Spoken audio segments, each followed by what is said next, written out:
everybody. Let's go ahead and get our meeting started. Thank you for joining today. I'm going to go ahead and share my main screen so that we can take a quick look at the agenda and do a quick review of who's going to be talking today. But before that, I want to go ahead and thank all of our great sponsors. If you're looking at cameras, you'll be able to see some of them. They could wave as I mention the name. I'm Bob Keeley. I'm the Director of Operations for ZPro Solutions, and I'll be serving as our host today. I'm joined with Akasha Akbar, who is the organizer of this event, as well as the administrator of the PacMug group. JFC Associates, Mike Nutt is with us today. He'll be talking in a few minutes, plus doing a vendor spotlight later in the agenda. ReliabilityWeb.com will be on with us. We'll be hearing from Terrence O'Hanlon as our keynote speaker. Rick Corey from Corey and Associates is on.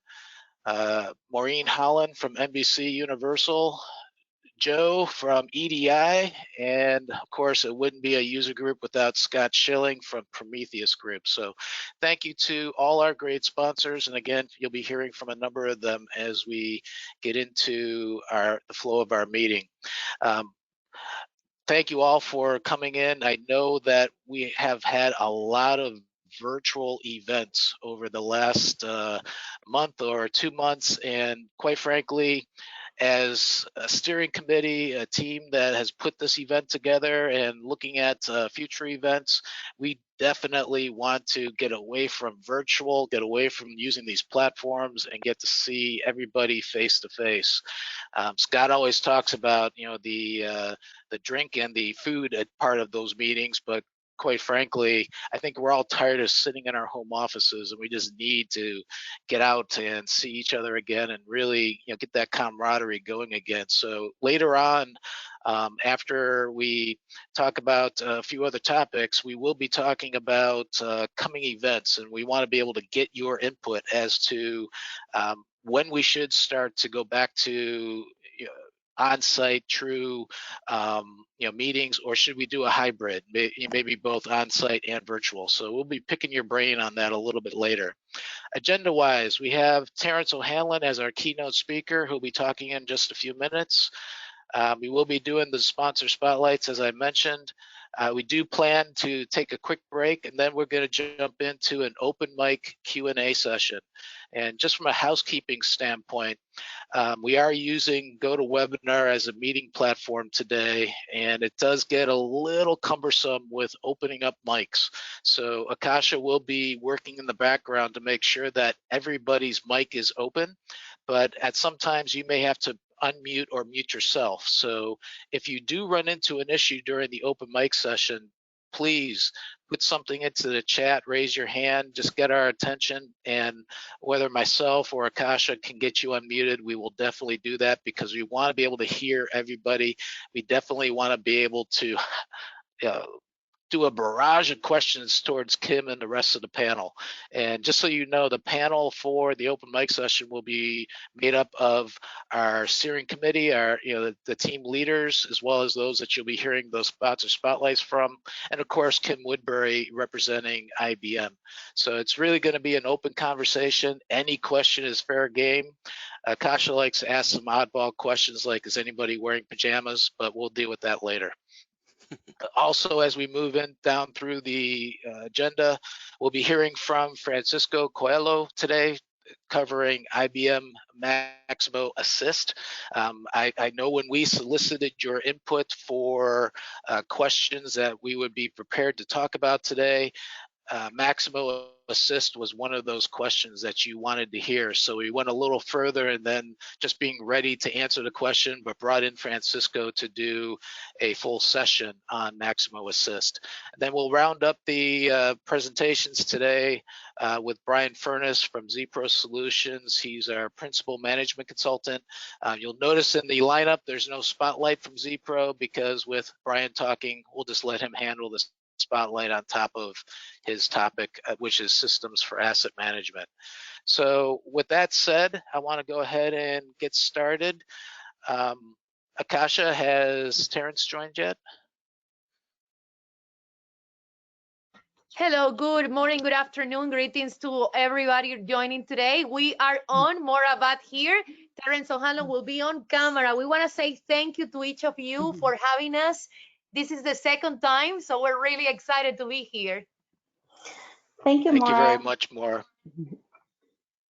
There's Terrence. Hello, Terrence. Hey guys, how are you? What a great meeting. Great. Hi, Terrence. Hi, thank you for all your help, Akasha. You're welcome, no problem. All right, so Akasha, go ahead and introduce Terrence for us, and then you can go ahead and set the control so Terrence can take it away and jump into his keynote.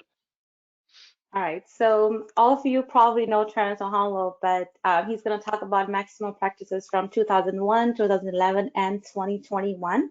He's the co-author of 10 Rights of Asset Management with Ramesh Gulati. He's also the CEO of ReliabilityWeb.com and publisher of Uptime Magazine. He's the executive director for the Reliability Leadership Foundation and the Association of Asset Management Professionals.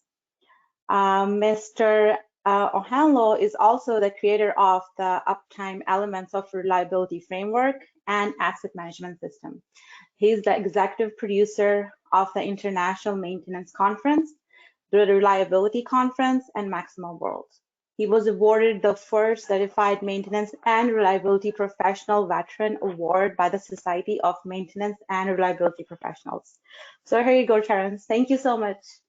Thank you very much. I don't like all that stuff puts everybody to sleep. Let me see. Let me get my my screen shared here.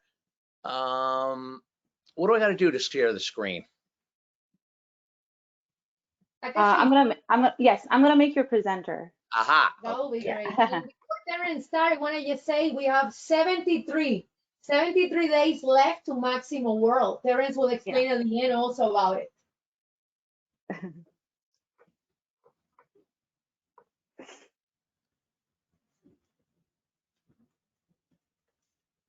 1 second, Terrence. I'm making a presenter right now. Nope, here we go. I think I got it.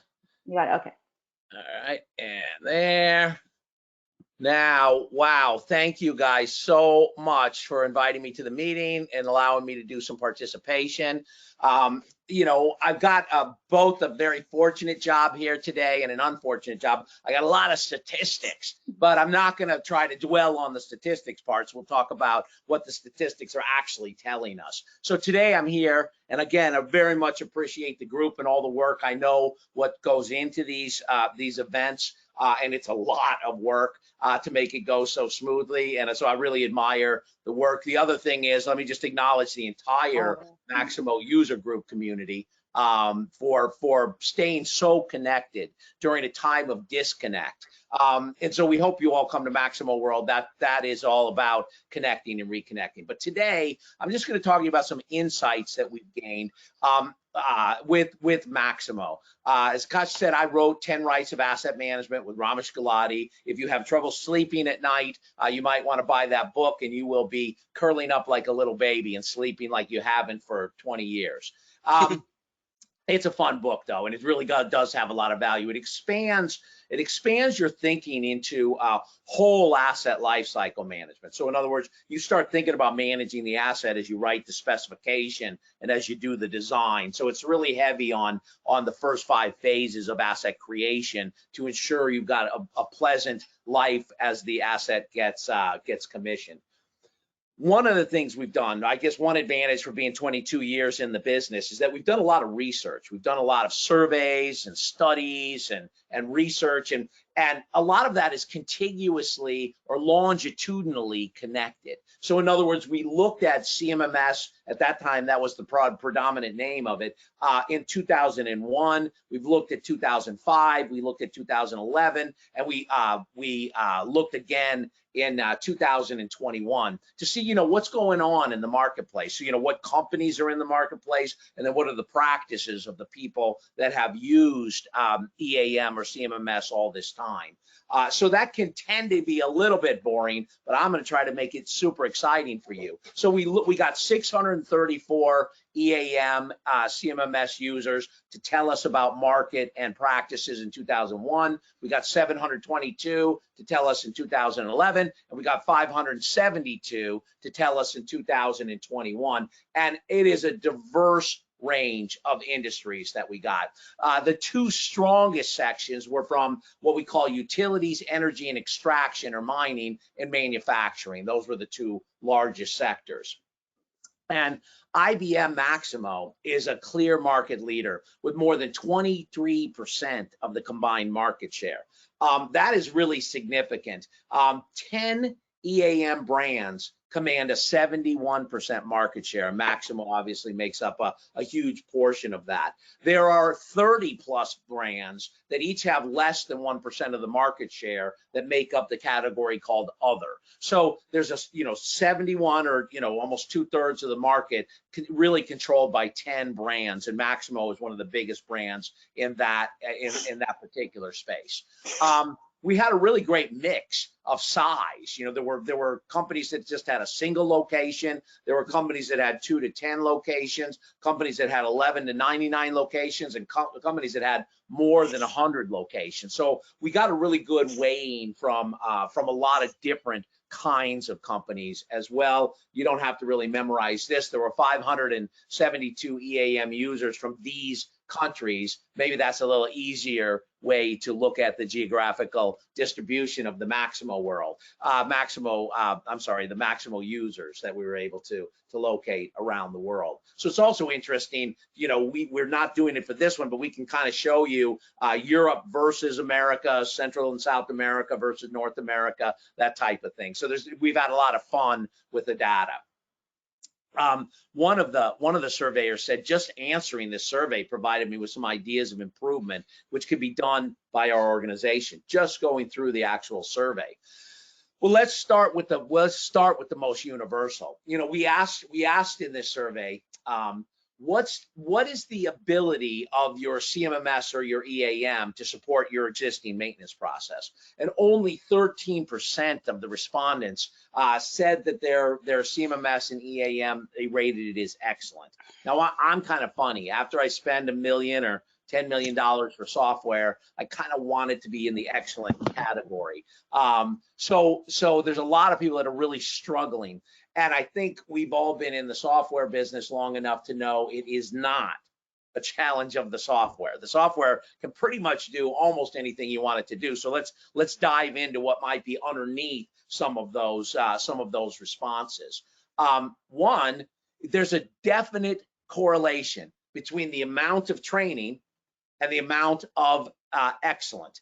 The excellents do a lot of training. They do an average of 3 to 4 days of training per year on their EAM CMMS. If you look at what the study found, over 50% use on-the-job training. Now, you've invested millions of dollars in software. I can pretty much assure you that no one in the world was born knowing how to use that software, no matter how intuitive it is. And you need to train. But there is a direct correlation between a higher rating on satisfaction with the software and training. It's a direct correlation. Another guy said, we understand the value of the CMMS EAM software. We know what it can add. We're currently underutilizing it for its full capacity, and we're working to get it up to speed with the help of our organization's operators at a high capacity with less unexpected breakdown. But in order to do that, you have to have the data in the system. Here we're asking, what percentage of assets are tracked in your EAM? What percentage of maintenance repair work is tracked in your EAM? And what percentage of maintenance spare parts are tracked in your EAM? Now, while it is very positive, you can see some folks are claiming 100%. Let's just give them a little space and tell them 99.9%. Then there's a large group of people. Typically, it looks like about half are tracking 75 to 95% of their assets. They've got 75 to 90% of their work orders. They've got a whole lot less of their spare parts in there. You have to have the data in. Imagine if you went to your accounting department and they said, yeah, we're tracking about 75 to 95% of our transactions. You might get a little bit nervous at that point in time. So the lesson here is your assets have to be in, your work has to be in, and your parts have to be in. This one has been an age-old issue. We asked them, did you customize your EAM software? Did you customize the source code? And or did you make changes to the way that you conduct maintenance, your maintenance work processes? And, is that a virtuous circle or is that a vicious cycle? What happens once you adjust the source code, sometimes you're unable to keep up with the upgrade paths, that some of the cool bolt-ons, add-on programs that are available in the Maximo marketplace don't fit as well, that type of thing. And then this question on the other side, did you change your maintenance process? Well, that can both be a good and a bad situation. If you had a poor maintenance process and you've changed it to a very robust work process, yay. But if you had a work process that everybody knew and understood and loved, and then you changed it because it didn't fit the software, that can be a little problematic. So it really is a struggle. And I wish we could, I'm sure we could probably spend a lot of time. I'm sure many of you have many comments about that particular cycle there. One of the survey participants said defining work processes is critical. Do not rely on your staff to figure it out. Give them an easy way to collect just the data you require and nothing more. And I really love that comment, because a lot of times we're collecting data that we're not doing anything with. And people are going to realize that the definition of insanity is doing the same thing over and over again and expecting different results. You can't collect data and then do nothing with it. People are going to stop putting the data in or stop putting accurate data in if that's the case. I like this one too, and this will sound very familiar for some of you. One mistake we found with the 4 implementations that we've been involved with is that we customize the software to fit our processes rather than adjusting the processes to utilize the software. 4 times, yikes. Now, if you're a happy Maximo and a loyal Maximo community member, you're going to love this. What we did here is a little confusing. Don't get all hung up by the numbers. Basically, we asked, hey, what's your satisfaction with various functions in the software? So one of the functions is work order management. So we tracked that over 20 years. And the bars show the answers from the survey. What the line shows is Maximo specific to the overall population. So we had, 576 or something people take advantage of the survey, and we know Maximo is 23%. So that's the number of folks who answered for Maximo. But what you can really see with this trend line, especially on the excellent, is that Maximo typically scores over the industry. Maximo has a better functionality than the industry does. Sometimes it dips a little below. It's got different shifts and changes over the 10-year period, but overall on the excellent and the good side, Maximo does pretty well.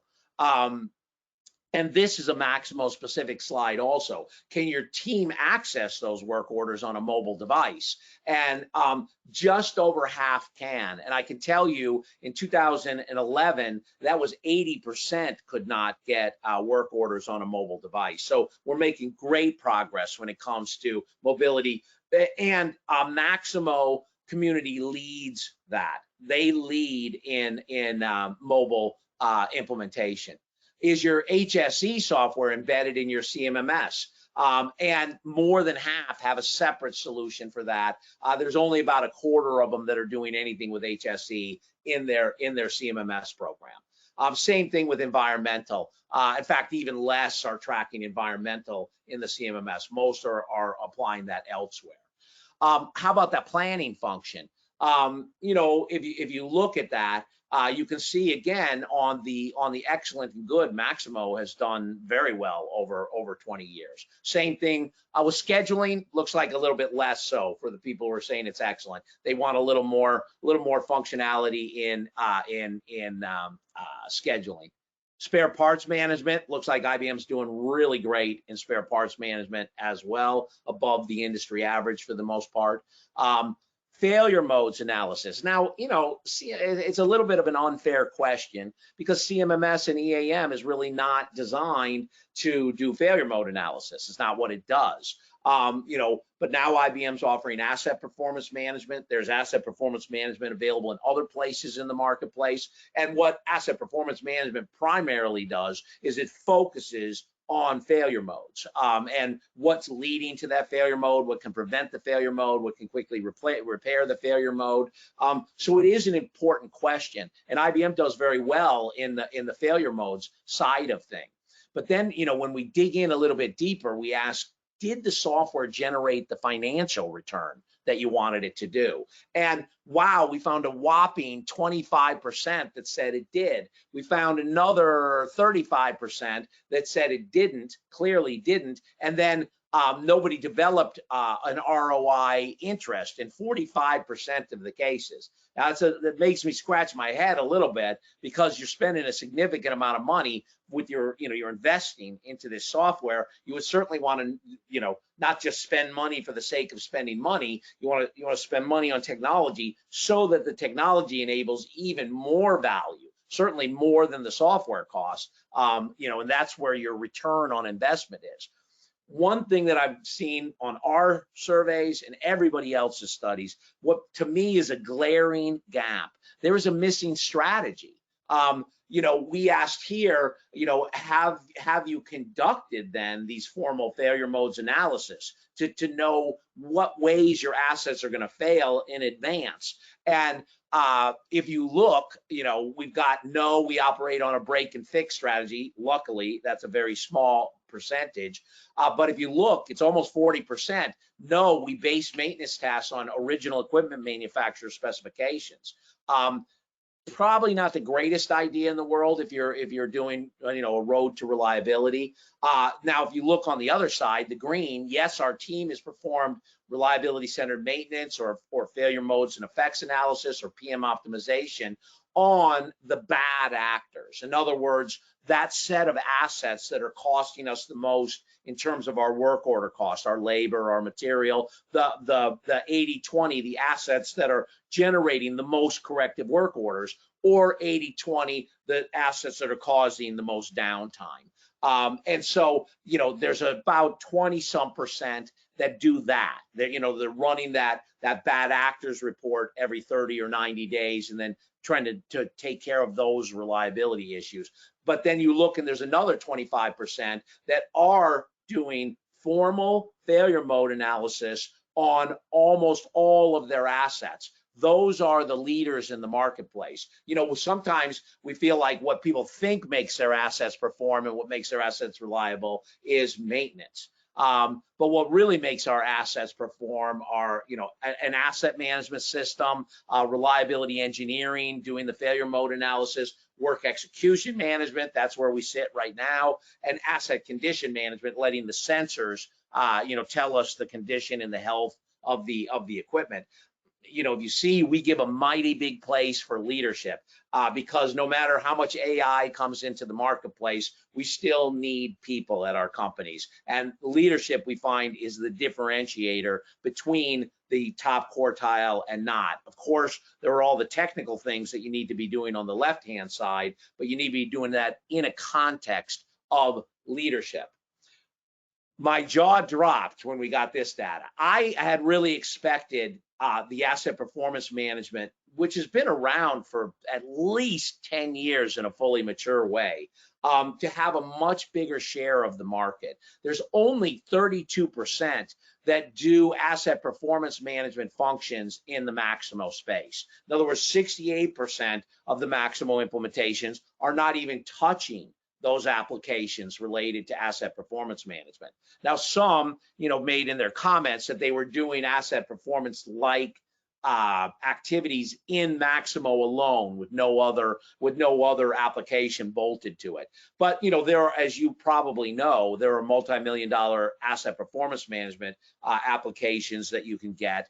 But it looks like, to me, my own analysis, I'm really interested in yours, is that, you know, that big monolithic multi-million-dollar asset performance management application is not catching on. It's had a decade to catch on. We certainly love the functionality of the functions that APM delivers and how it fuels enterprise asset management, but we're very surprised at the low pickup on that, and I'd be very interested to hear what you have to say. And because one of the participants nailed it, reliability of the assets is key to compete in the marketplace. And not only that, companies that do best practice for asset performance, they spend about 50% less on their annual maintenance costs than average performance competitors do. What they do those bad actors, they have a relentless focus on driving the bad actors out of the system. And if you see the difference between the fourth quartile performers and the first quartile performers, is you're almost got a 50% savings. You're doing about 50% less proactive tasks, which doesn't sound good, but it's really good because you're taking hours out of the system, and you're doing a whole lot less corrective maintenance as well. If you look at the fourth quartile, they're doing twice as much proactive and twice as much corrective. So if you want a 50% discount, start doing reliability.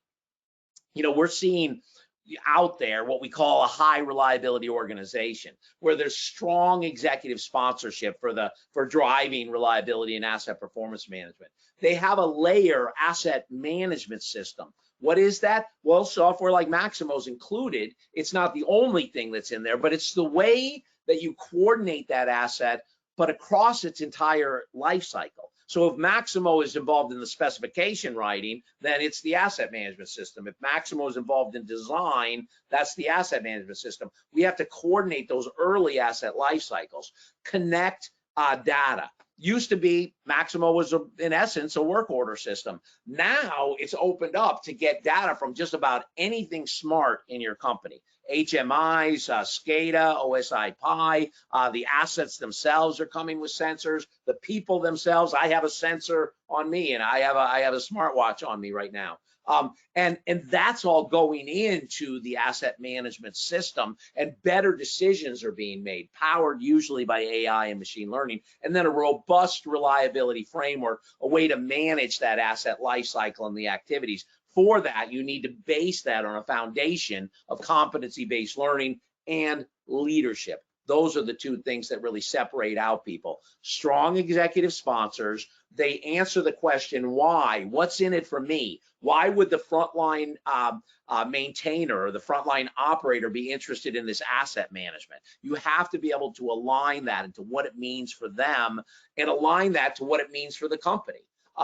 Defect elimination, allow the people closest to the assets to remove the defects that they know are there, manage them in Maximo, track them in Maximo, but empower as close to the asset the removal of defects as possible. Relentlessly focus on reliability, have a strategy and a plan that everybody can get on board with and clarify it over and over and over again. And then work with integrity. Do what you say you're going to do. One of the participants said physical asset management is profit center because it prevents lost profit opportunities. I think it's a good way to look at it. We use a framework called Uptime Elements, reliability framework and asset management system. It looks holistically at all of those activities that we have to coordinate with our asset management system. And lately, connecting data is the #1 disruptive force in terms of creating performance that we've seen. It turns out, once you give the smart people who are working with you access to data turned into information, they can make a lot better decisions rather than scrambling around trying to look for data or make it worse, making decisions without the data. You know, so we like to see strategy and tactics combined. It says strategy without tactics is the slowest route to victory. Tactics without strategy is the noise before defeat. Sometimes it feels like a bag full of tactics that we're doing, when really those tactics are very valuable. They have to be put into context with strategy. We really need both of those things. Another participant said integration and consistent use of Maximo across the company is the key for extracting the most value. This particular gentleman has a utility in the coal-fired side of the, or the fossil-fired side of the business is using it almost religiously, but the transmission and distribution side of the house is not using it. And so they're losing that value. If you haven't really dove into machine learning, it is in your future, near future. So start learning about it. Coursera has great courses. The Maximo Online Academy has great courses. Start learning about what you can do with AI and machine learning. Currently, our numbers are showing at the end of 2020 that only about 8% were using AI or machine learning with IBM Maximo. 5% are active. They're just in proof of concept. They haven't gone to scale. And 87% have not utilized AI or machine learning with Maximo. So there is a lot of opportunity. Anything that's correlative, anything that's computational is going to start to be done with that. But you got to build that on a data quality management foundation. 64% have no data quality management program associated with Maximo. No. Data is the new oil. Data is the new currency. You have got to have a data quality management. You've got to have a data governance type of a system if you really want to get the full horsepower out of what IBM Maximo and these new AI systems are offering. Only 29% of Maximo users have a formal data quality management system. You know, there's killer apps coming down. These are not apps that I'm dreaming about. These are applications for AI that I've documented, that I've seen people, you know, that we've contacted people who are doing them. So, you know, that's what's waiting for you, but you have to get your data house in order first. You know, what we really want to do is let the AI and the machine learning do the correlative tasks, the computational tasks, the decision tree tasks, and what we want to do is let the people do the things that need creativity and empathy and all the stuff that humans bring to the party. So we don't have to be afraid of the machine. We're going to let the machine assist us in our work.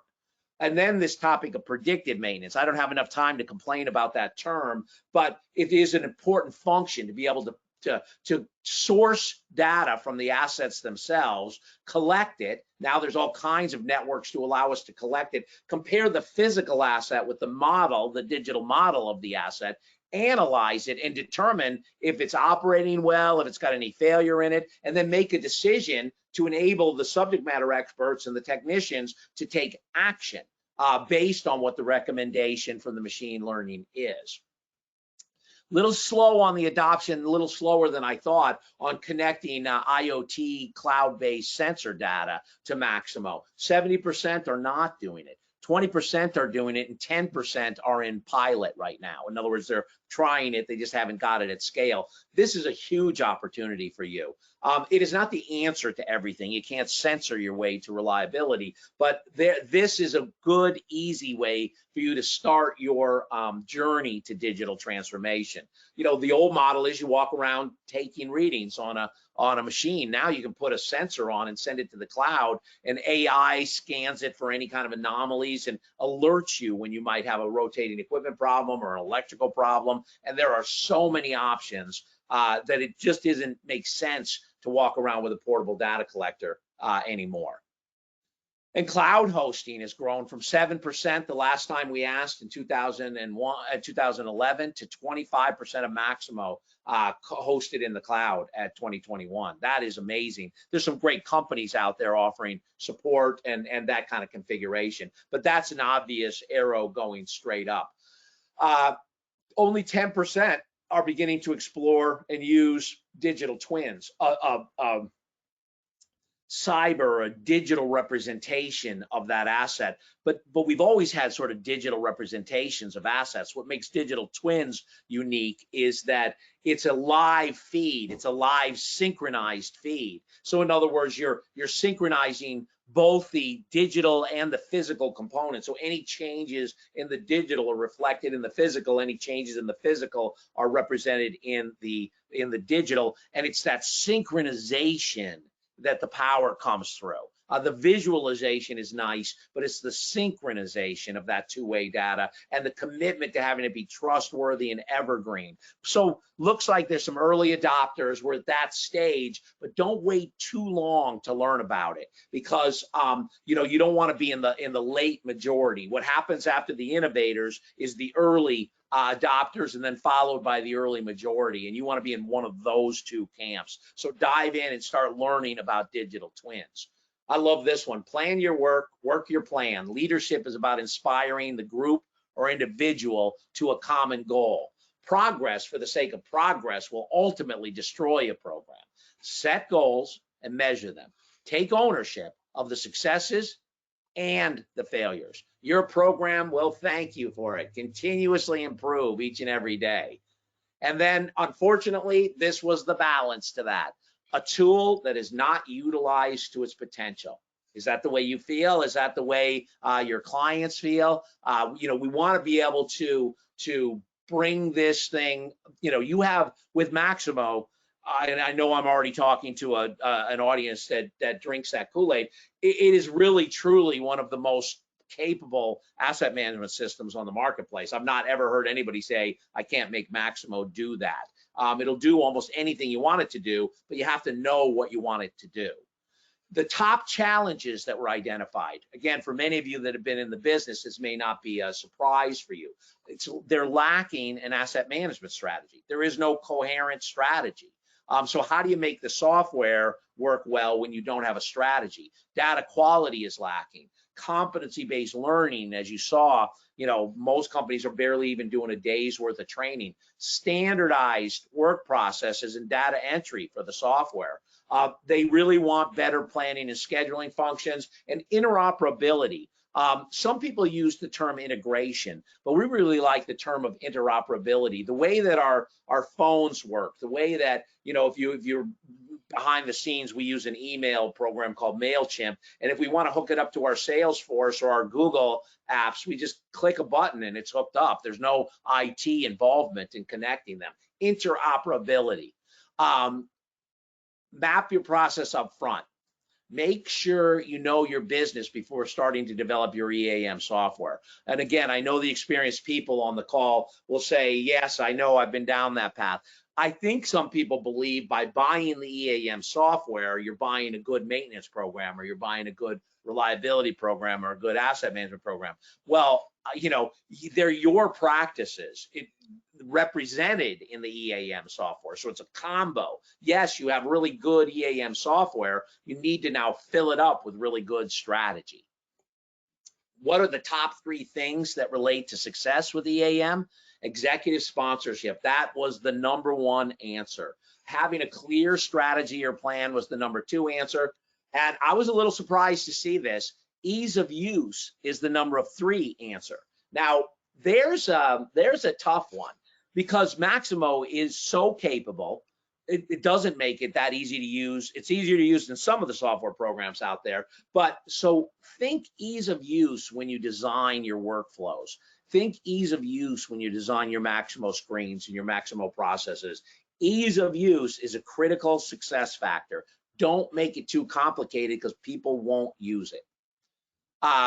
Focus on the stakeholder engagement, process mapping, change mapping, and training aspects of the project. Select an implementation partner that aligns to your organizational objectives and approach. That was one of the comments from one of the participants, and I thought that was particularly sage. I think that right there is a class in you know, better EAM implementation. We use this as our guidepost. As I said, most of that is available. You can go to Reliability Web and just search Uptime Elements, and there's lots of great information and videos around it if you want to know more. Primarily, I want to just really thank you. I know that was a massive amount of information. This is the first time I've delivered it. So that was a massive amount of information in a very short period of time. But, and you know, I wanted to take some out and spend a little more time on some, but, you know, I know this audience is really sophisticated when it comes to Maximo, and I want to give you all the information that I possibly could. My hope is that it'll show you a view, a perspective, a lens that maybe you didn't have before the presentation, and you now have some new ideas on how you're going to advance Maximo, how you're going to advance asset management, how you're going to advance reliability at your organization. Just remember, the last thing I'll say is that nothing changes anything except action. Your strategy won't change, the execution will change things. Your opinions, your ideas, your beliefs, they don't change anything. Only the things you activate. So you've got a great platform in Maximo. There's lots of great information on how to have a good asset management approach. It's just one foot in front of the other. There is no other mystery. You do something good, then you do another thing good, and then you do another thing good, and you keep doing that for the rest of your career. And that's how you're going to get to excellent asset management. Thank you so much for putting the meeting together. Thank you so much for having me as a speaker. I'm really hopeful that A, you found it enjoyable, and B, you found it productive, and you're going to actually do something about what you learned here in this presentation. Thank you so much. Thanks, Terrence. And notice I changed my attire as well to support Max stock. Thank you, buddy. That is true 3 days of peace, love and Maximo. Exactly. So for sure, we're counting on you. You're going to be there in person. Absolutely. Yeah, yeah. Prometheus will be there in person. We plan to be there as well. And Terrence, I just wanted to give you the opportunity is, go ahead and talk about Maximo World, or we could play the video if that's what you prefer. Well, real quickly, let me just say that as everybody knows, because I'm in the middle of one right now, this is the Maximo community. I'd love to tell you it's a conference, but it's a community, and there happens to be a conference going on when the community gets together. It's the most incredible thing you've ever seen. The Maximo community, whether virtual or in person, is the richest ecosystem of any EAM you're ever going to find, because most people have been in it for 20 years, 25 years, 30 years. You don't find a stable ecosystem like that around technology very often. There are so many Maximo experts that know how to skin it, that you just really can't go wrong in this community. We really love hosting the event. We hope you come, because everybody who's smart and knows anything, from the users to the partners, are all there, including all the IBM executives. So I hope you'll come see us on August 2nd through the 5th down at Walt Disney World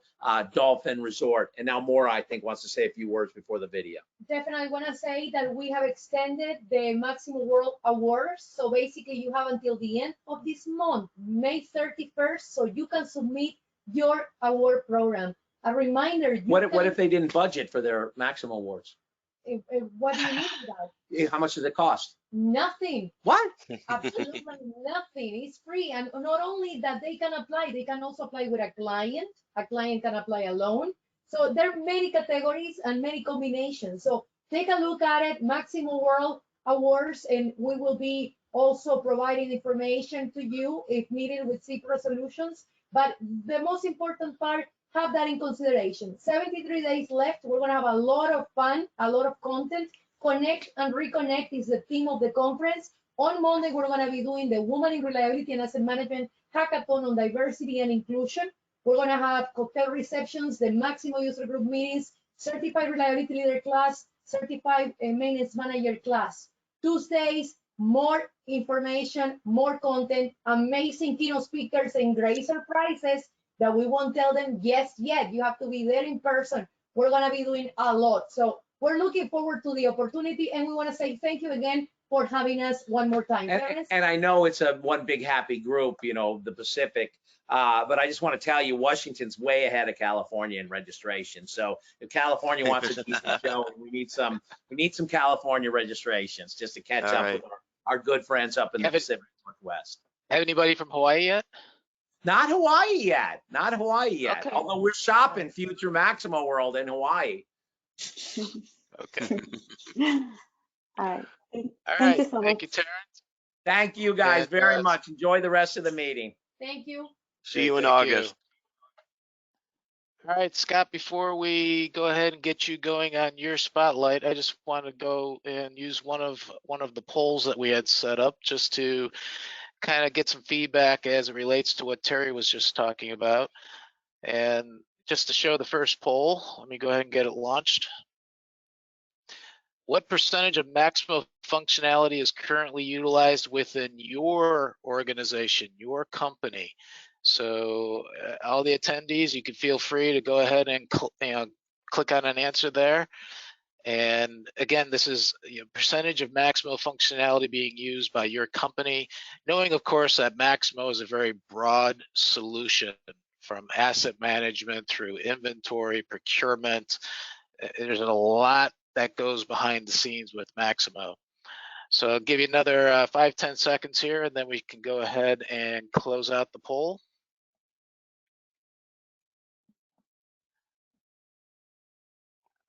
All right, I'm going to close the poll, and let's see about the results. That's looking pretty good. What percentage of Maximo functionality is currently utilized?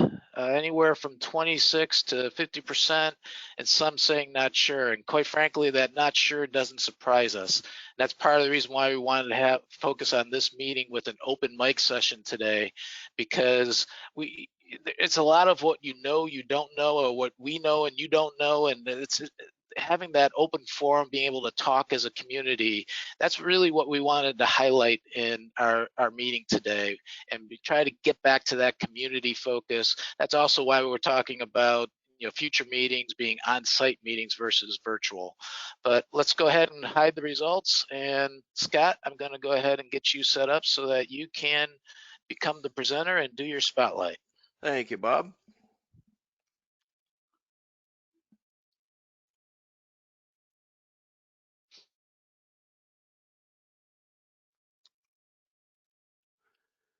All right.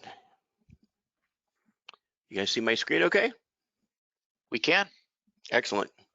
All right. So special thanks to Zebro for hosting this PacMug Springtime webinar event. And welcome to all of our new PacMug members. A little bit about Prometheus. We are actually very proud to be a PacMug sponsor, and we will be the host of the next PacMug event coming this fall for an on-site meeting and workshop soon to be announced. So stay tuned for an exciting venue as well.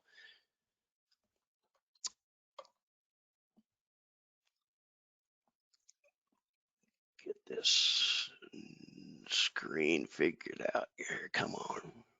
There we go.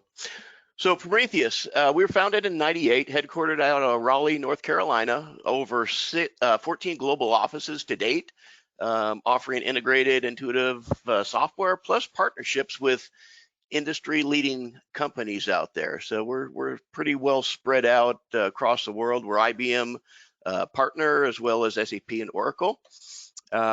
We do have a platform offering, which is comprised of planning, scheduling, mobility, master data governance, permitting and safety, shutdown, turnaround, outage, reporting, and analytics. So Prometheus is a leading global provider of comprehensive and intuitive third-party enterprise asset management software solutions that work within the EAM and the Maximo EAM and the ERP system space as well, that spans the full network of management lifecycle for both maintenance and operations. So we've developed this jointly with end users. All of the software, Prometheus software can enhance your experience for planning and scheduling, executing work from your office or remotely in the field with Prometheus Mobile, which many of you formerly know it as Data Splice for mobile work management, and of course with our dynamic mobile operator inspection software. In addition, we offer shutdown turnaround solutions, contractor management, all while protecting the workforce with our safety solutions and electronic permit to work that enables you to increase productivity, reduce cost, and improve reporting, and of course, keeping your master data in order with MDOS, which is our master data as a service, supporting master data governance. So check out our website if you guys would like to take a deeper dive into any of our software offerings, as well as able to schedule a demo of any of these award-winning software solutions as well. So in addition, I hope you guys can join us for Maximo World this August. Prometheus is a diamond sponsor with some exciting events that we've got planned out there for Maximo World as well. So about time to get back to bumping elbows and chatting with people face to face again. So with that, I'll turn it back over to you, Bob. All right, thank you very much. I want to keep going with our next spotlight. So Rick, we're going to get you set. I'll go ahead and make you a presenter.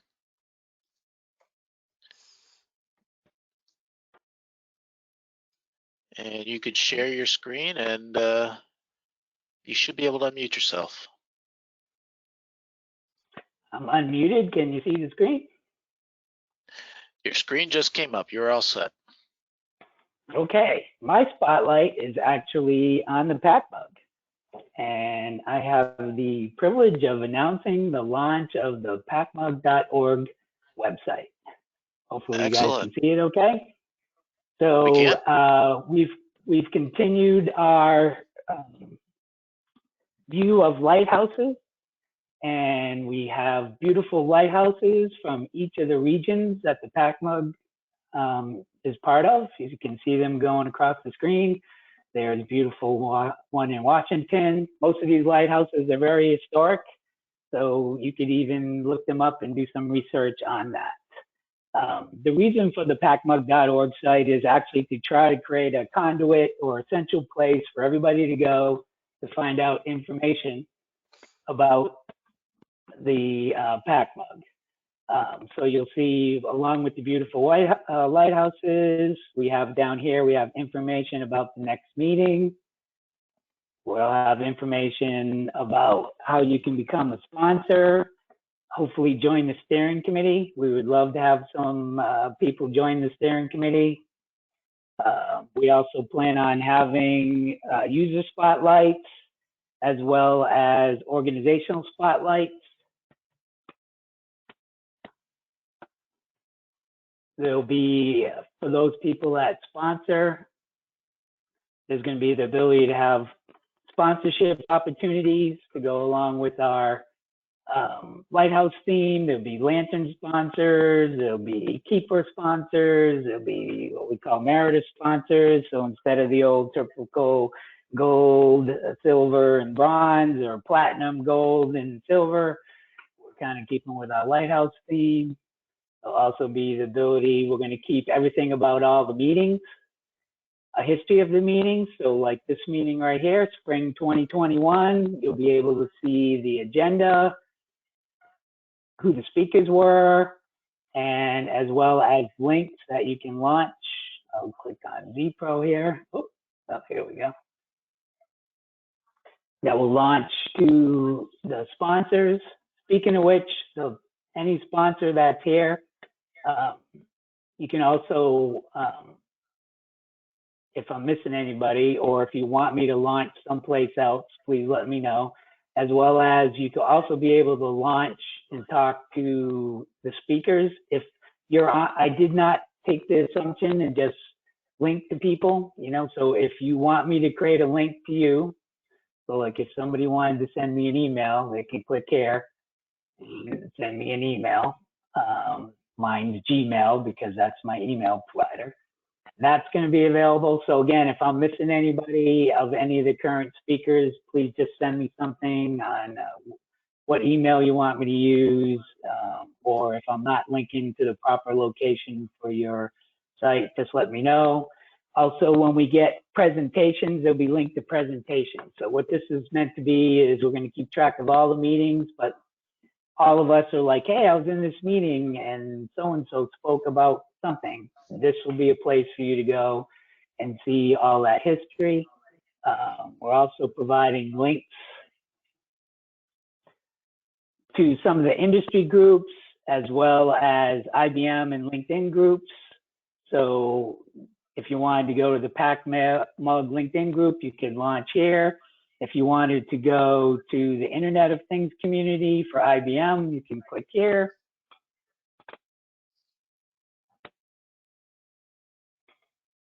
And that's going to launch us to the IBM site, which is all their user groups, you know, but if you wanted to see what other groups are out there and what they're doing, you have the ability to do that. Go back. And also the ability to contact us. So if you want to talk about meetings or sponsorship, you know, Scott's on the line for that. If you want to talk about the group, Michael's on the line for that.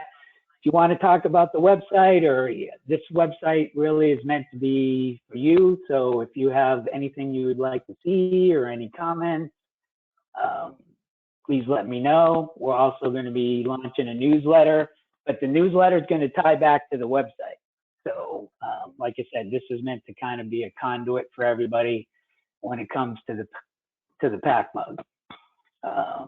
Let's see, anything we want to talk about here. And like I said, you know, if you would like to talk about sponsorship or being on the steering committee, please let us know. So with that, that's my spotlight. Great. Rick, that is excellent. That's excellent, Rick. Thank you very much for that. Putting that website together is awesome. And let's keep in mind, we also have the LinkedIn page, we have the website, we have other community sites that are also sharing information about PackMug.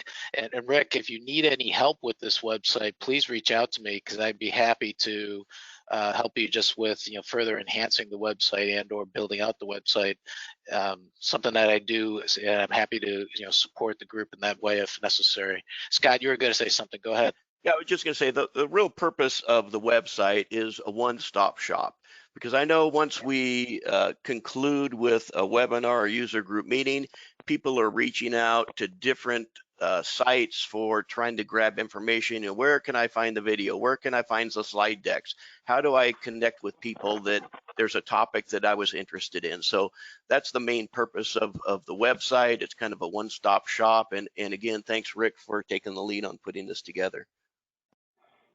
No problem. So like I said, hopefully, I'm sure it's going to add some value for the group. And, if I need any help, I'll let you know. I put it together pretty quick. So there's obviously holes that we will need to fill. And I'm hoping to get suggestions on other holes. Like I said, we plan on hopefully having user spotlights. So if you go there now, obviously it's just a placeholder, just like when we were talking about sponsors. A lot of those are placeholders, but these holes will get filled. And again, for anybody out there, please volunteer to join the steering committee, because your input is valuable to us, and it's just going to make this a better conduit for anything to do with the pack mode. So. Yeah, I was just going to make a similar comment, Rick, is that this really is about community, and we thank Maureen Holland as a user on the steering committee, but we need more. I'd like to see more users directly involved in the planning of the committee, planning of the meeting, planning of the agenda. So excellent, Rick. This is a great job and excellent way to communicate the status of the group and help to grow the group. So that's excellent. Thank you. Oh, you guys are welcome. My pleasure. And just one thing, just one plug for you, Rick. So Rick has been involved in these user group meetings for a very long time. He's actually the creator of the NorCal mug way back when. So we appreciate all the support that you provide for the Maximo user community. So thank you. My joy. It's my joy. Without the users, we'd all be doing something else. So, I'm good. Thank you, guys. Yeah, and thanks too for Michael Nutt and Scott Schilling as the leaders of this group. I mean, yes, ZPro is hosting today, but we're a member of the steering committee. But the true leaders of the group are Scott and Mike. And they're really helping keeping us alive, and you'll hear more from them regarding future meetings. So let's go ahead and take a quick break. Our goal during this break, while everybody grabs some refreshment, is that we're going to do our best to make sure that all mics get open. So when we come back in, let's just say 3 minutes, we'll be able to start the open mic session.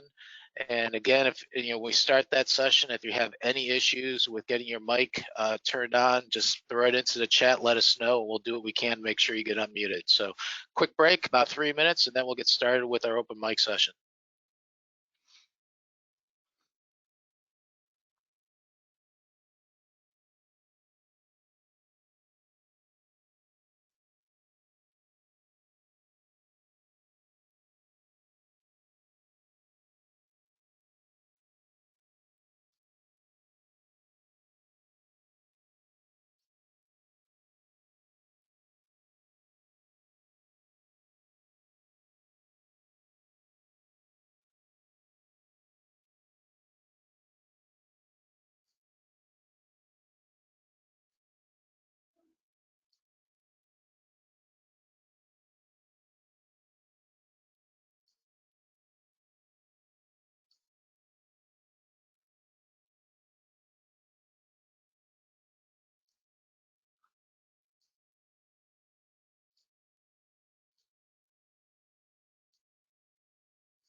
Joe Davis, did you unmute yourself? Did you want to say something?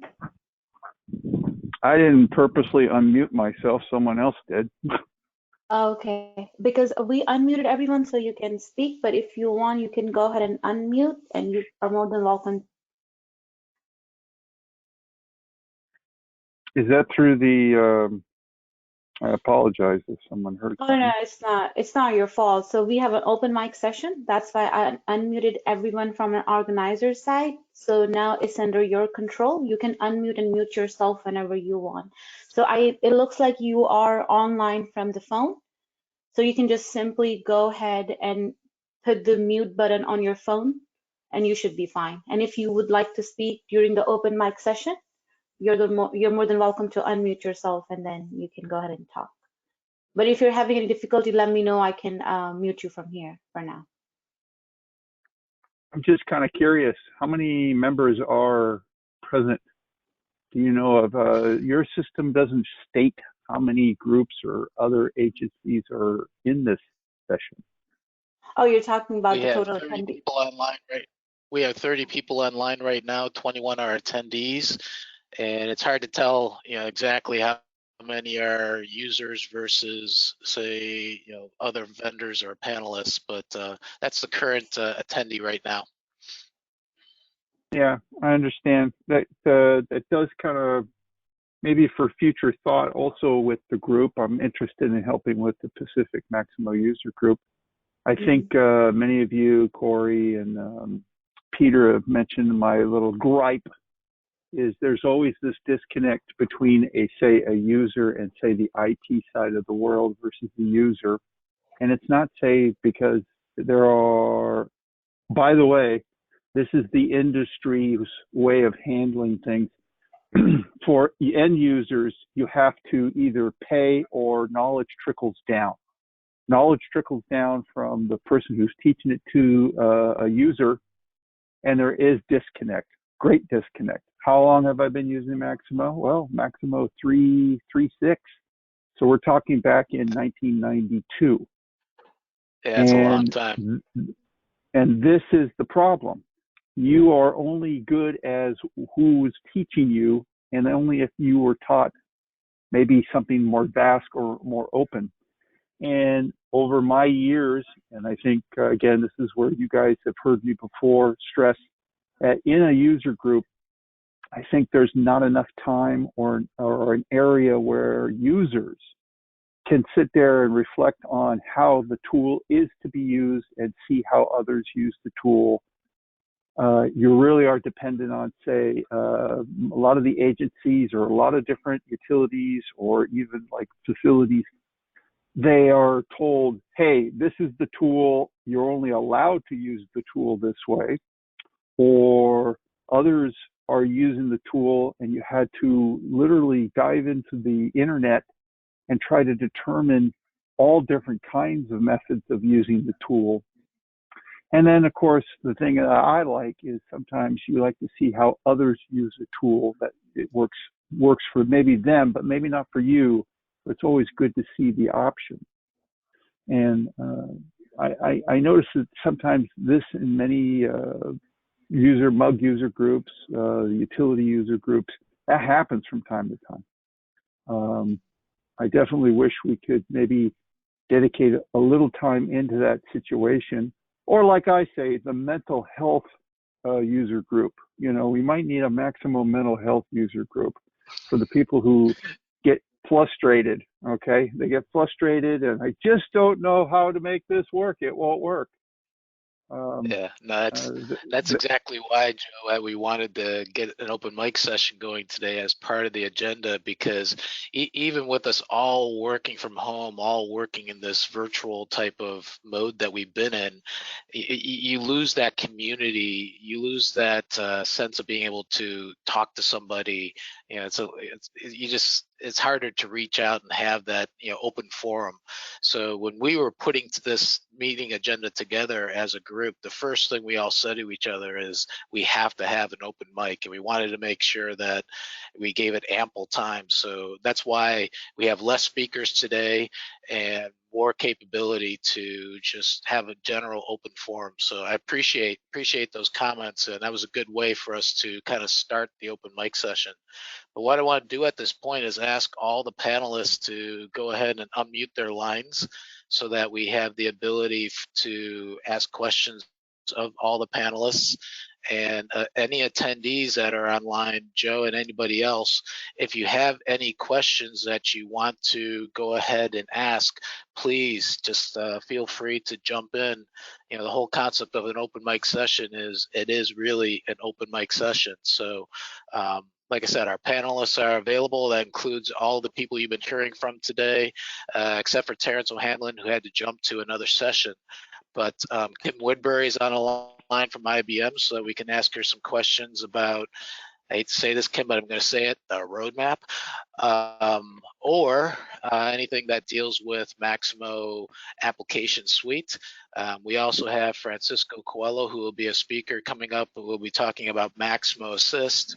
And of course, all of our members of the steering committee and vendors who have been working with Maximo as long as you have, Joe.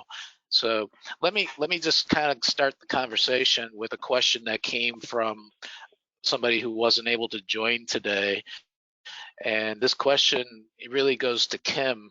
And Kim, I guess what the question came about, and I'll read it verbatim, but it looks like the individual was trying to understand the confusion between Maximo 8 versus Maximo Application Suite versus Maximo 7.6, and what really is generally available, what really is kind of the expectation of IBM going forward. And the specific question was, I don't know if I should be looking at 7.6, 8, or what I hear is as MAS or MAS.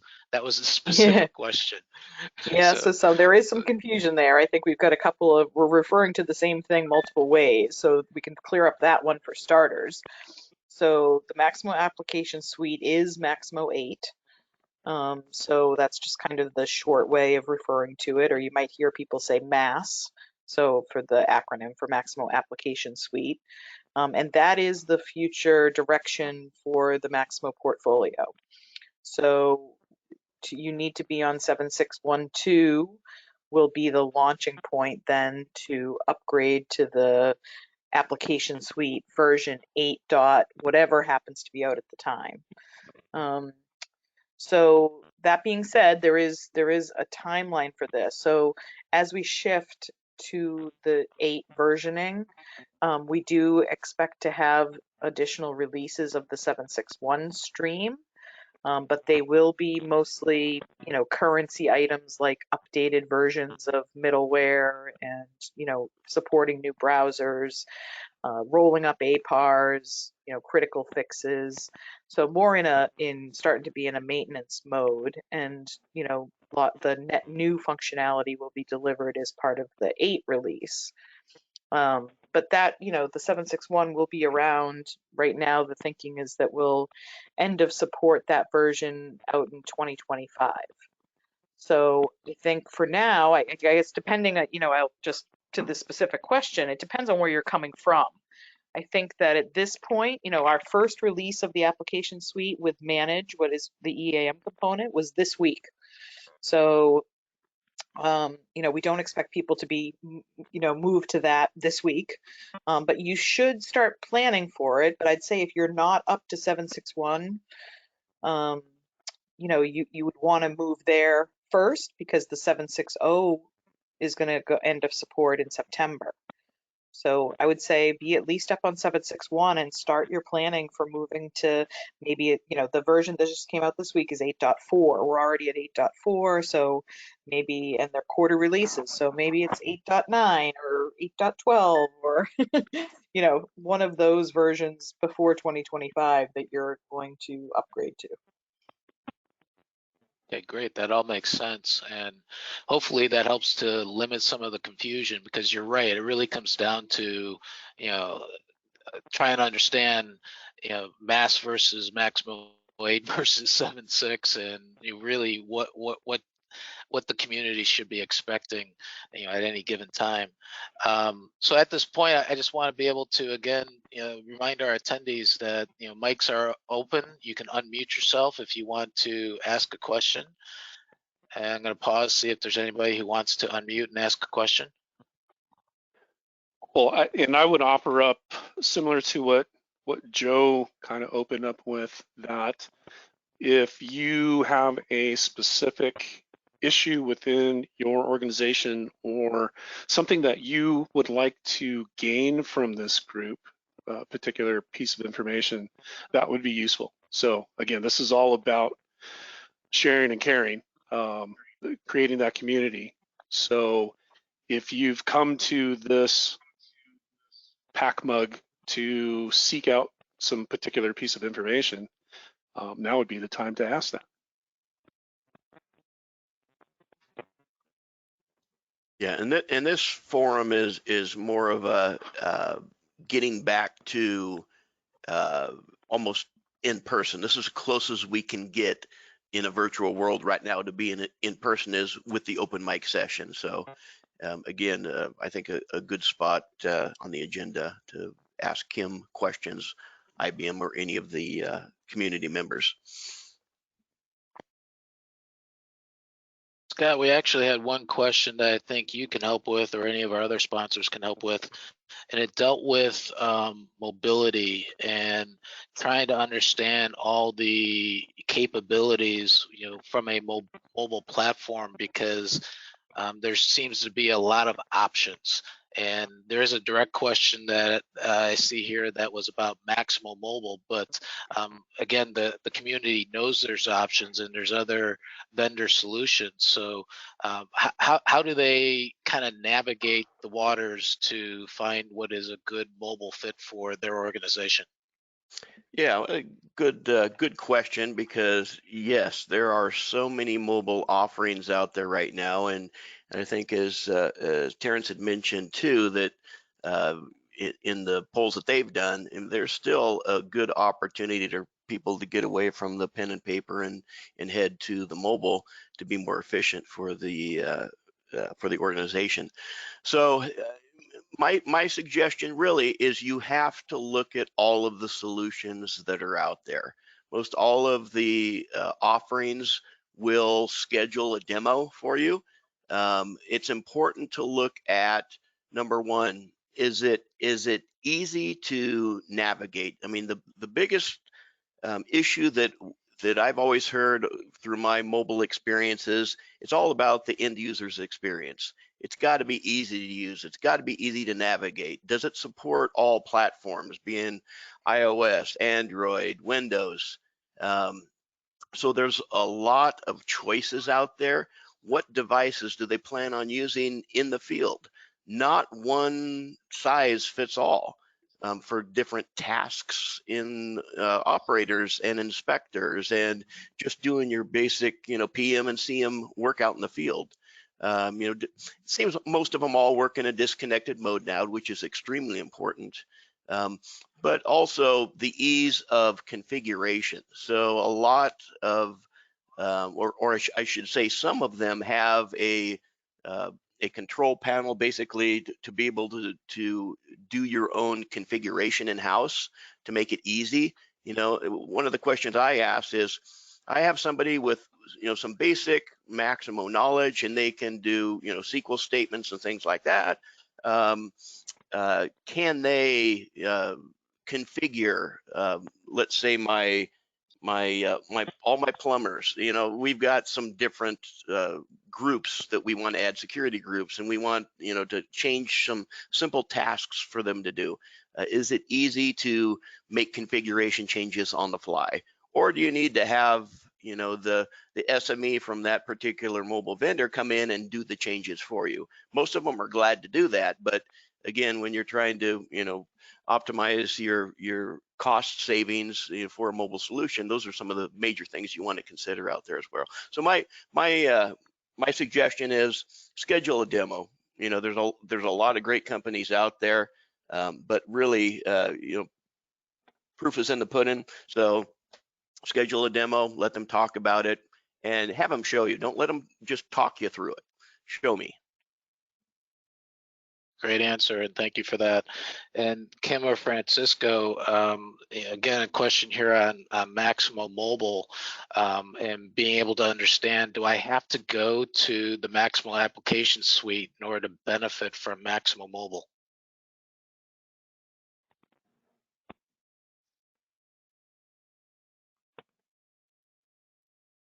Sorry, just need to get to my unmute button. I should have left it off. So no, Maximo Mobile is the new platform, and the first couple of applications were released just a couple months ago and are made available on 7612 as well as part of the application suite. The caveat is that they are purchased using application points. So there is, I guess, a partial transition to the new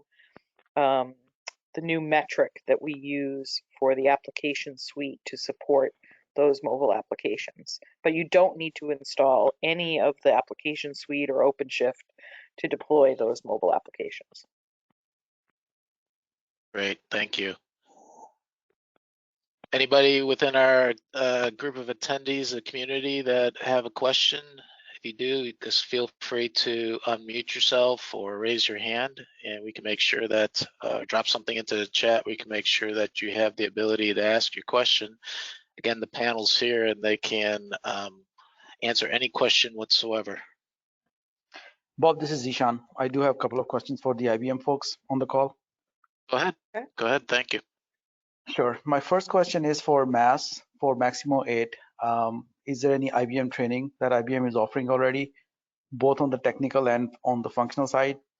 And then my second question is, if I want to get the details on MAS in terms of the technology stack and what's in it on the technical side, where do I find? So some of it, I can put a link for you in the chat here. So the training is being kind of built up. So it's not, I think over the next couple of months, there'll be more customer facing. We've started doing our business partner enablement and sessions. There's new release training, videos and things that are being used for, the internal practitioners and our business partners, but it's going to be rolled out more customer facing in the next, 6 weeks to 2 months as we build out that library.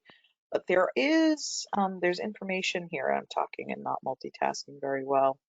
There is an upgrade planning guide that is out on GitHub that is publicly facing, that it has, it's a playbook, it's an upgrade playbook, and there's a lot of the technology requirements and contacts there. So I think everyone can see that in the chat. That would be my recommendation as a place to start. Now, do you know who, I assume that you're with you're a customer, not a partner, that you know who your sales rep is? Or if you need to get in touch with that person, you can let me know and we can arrange to have someone contact you to set up an individual session if needed. I'm with one of the partners, so. Okay, so you should have access to, this is North America based, to some of the training that is being rolled out. So if you want to drop me a note, I can put you in touch with the team that's been organizing those. That'll be fabulous. Thank you. Okay. So I'd be Right, great. curious to know any of the end users that are online right now. Is anybody currently in the process of upgrading to manage the Maximo application suite? Or maybe have already done it? No, it just I came would out be really Tuesday, amazed. so I'd be surprised. I would really be amazed, right? If you've even gotten to go and download it from your entitlement registry, I bet not. You haven't even gotten there. Yeah. I guess maybe a better question would be just assessing or getting a little more deep into assessing a timeline for that kind of rollout. Well, especially in Correct. consideration with 760 being sunset in September. Right. If you're planning the upgrade to the managed component or just looking at moving to 761.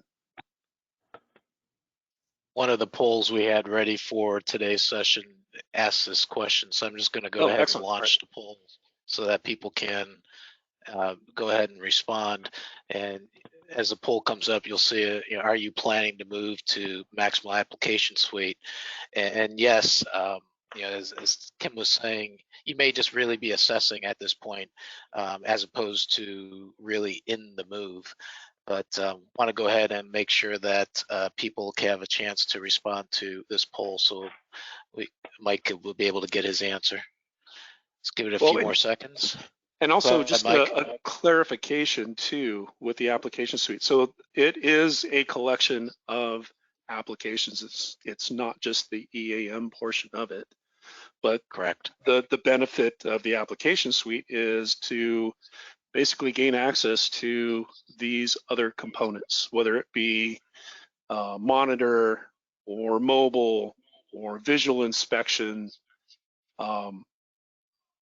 So I guess there's still some confusion too out there with regards to the application suite is not necessarily just the classic Maximo, right?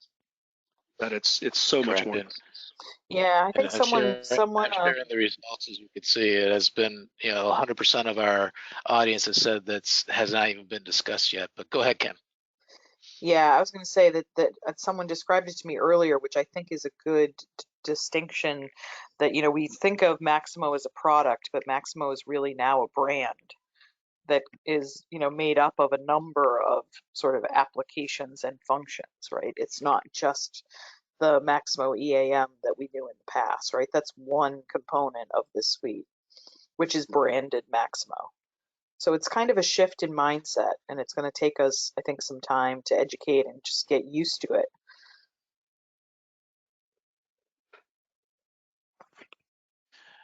All right, so another question that had come in advance of the meeting. I guess, Mike, we can send this your direction or any other member of the panel that wants to respond. But just questions about the upgrade process and really where should they be upgrading to?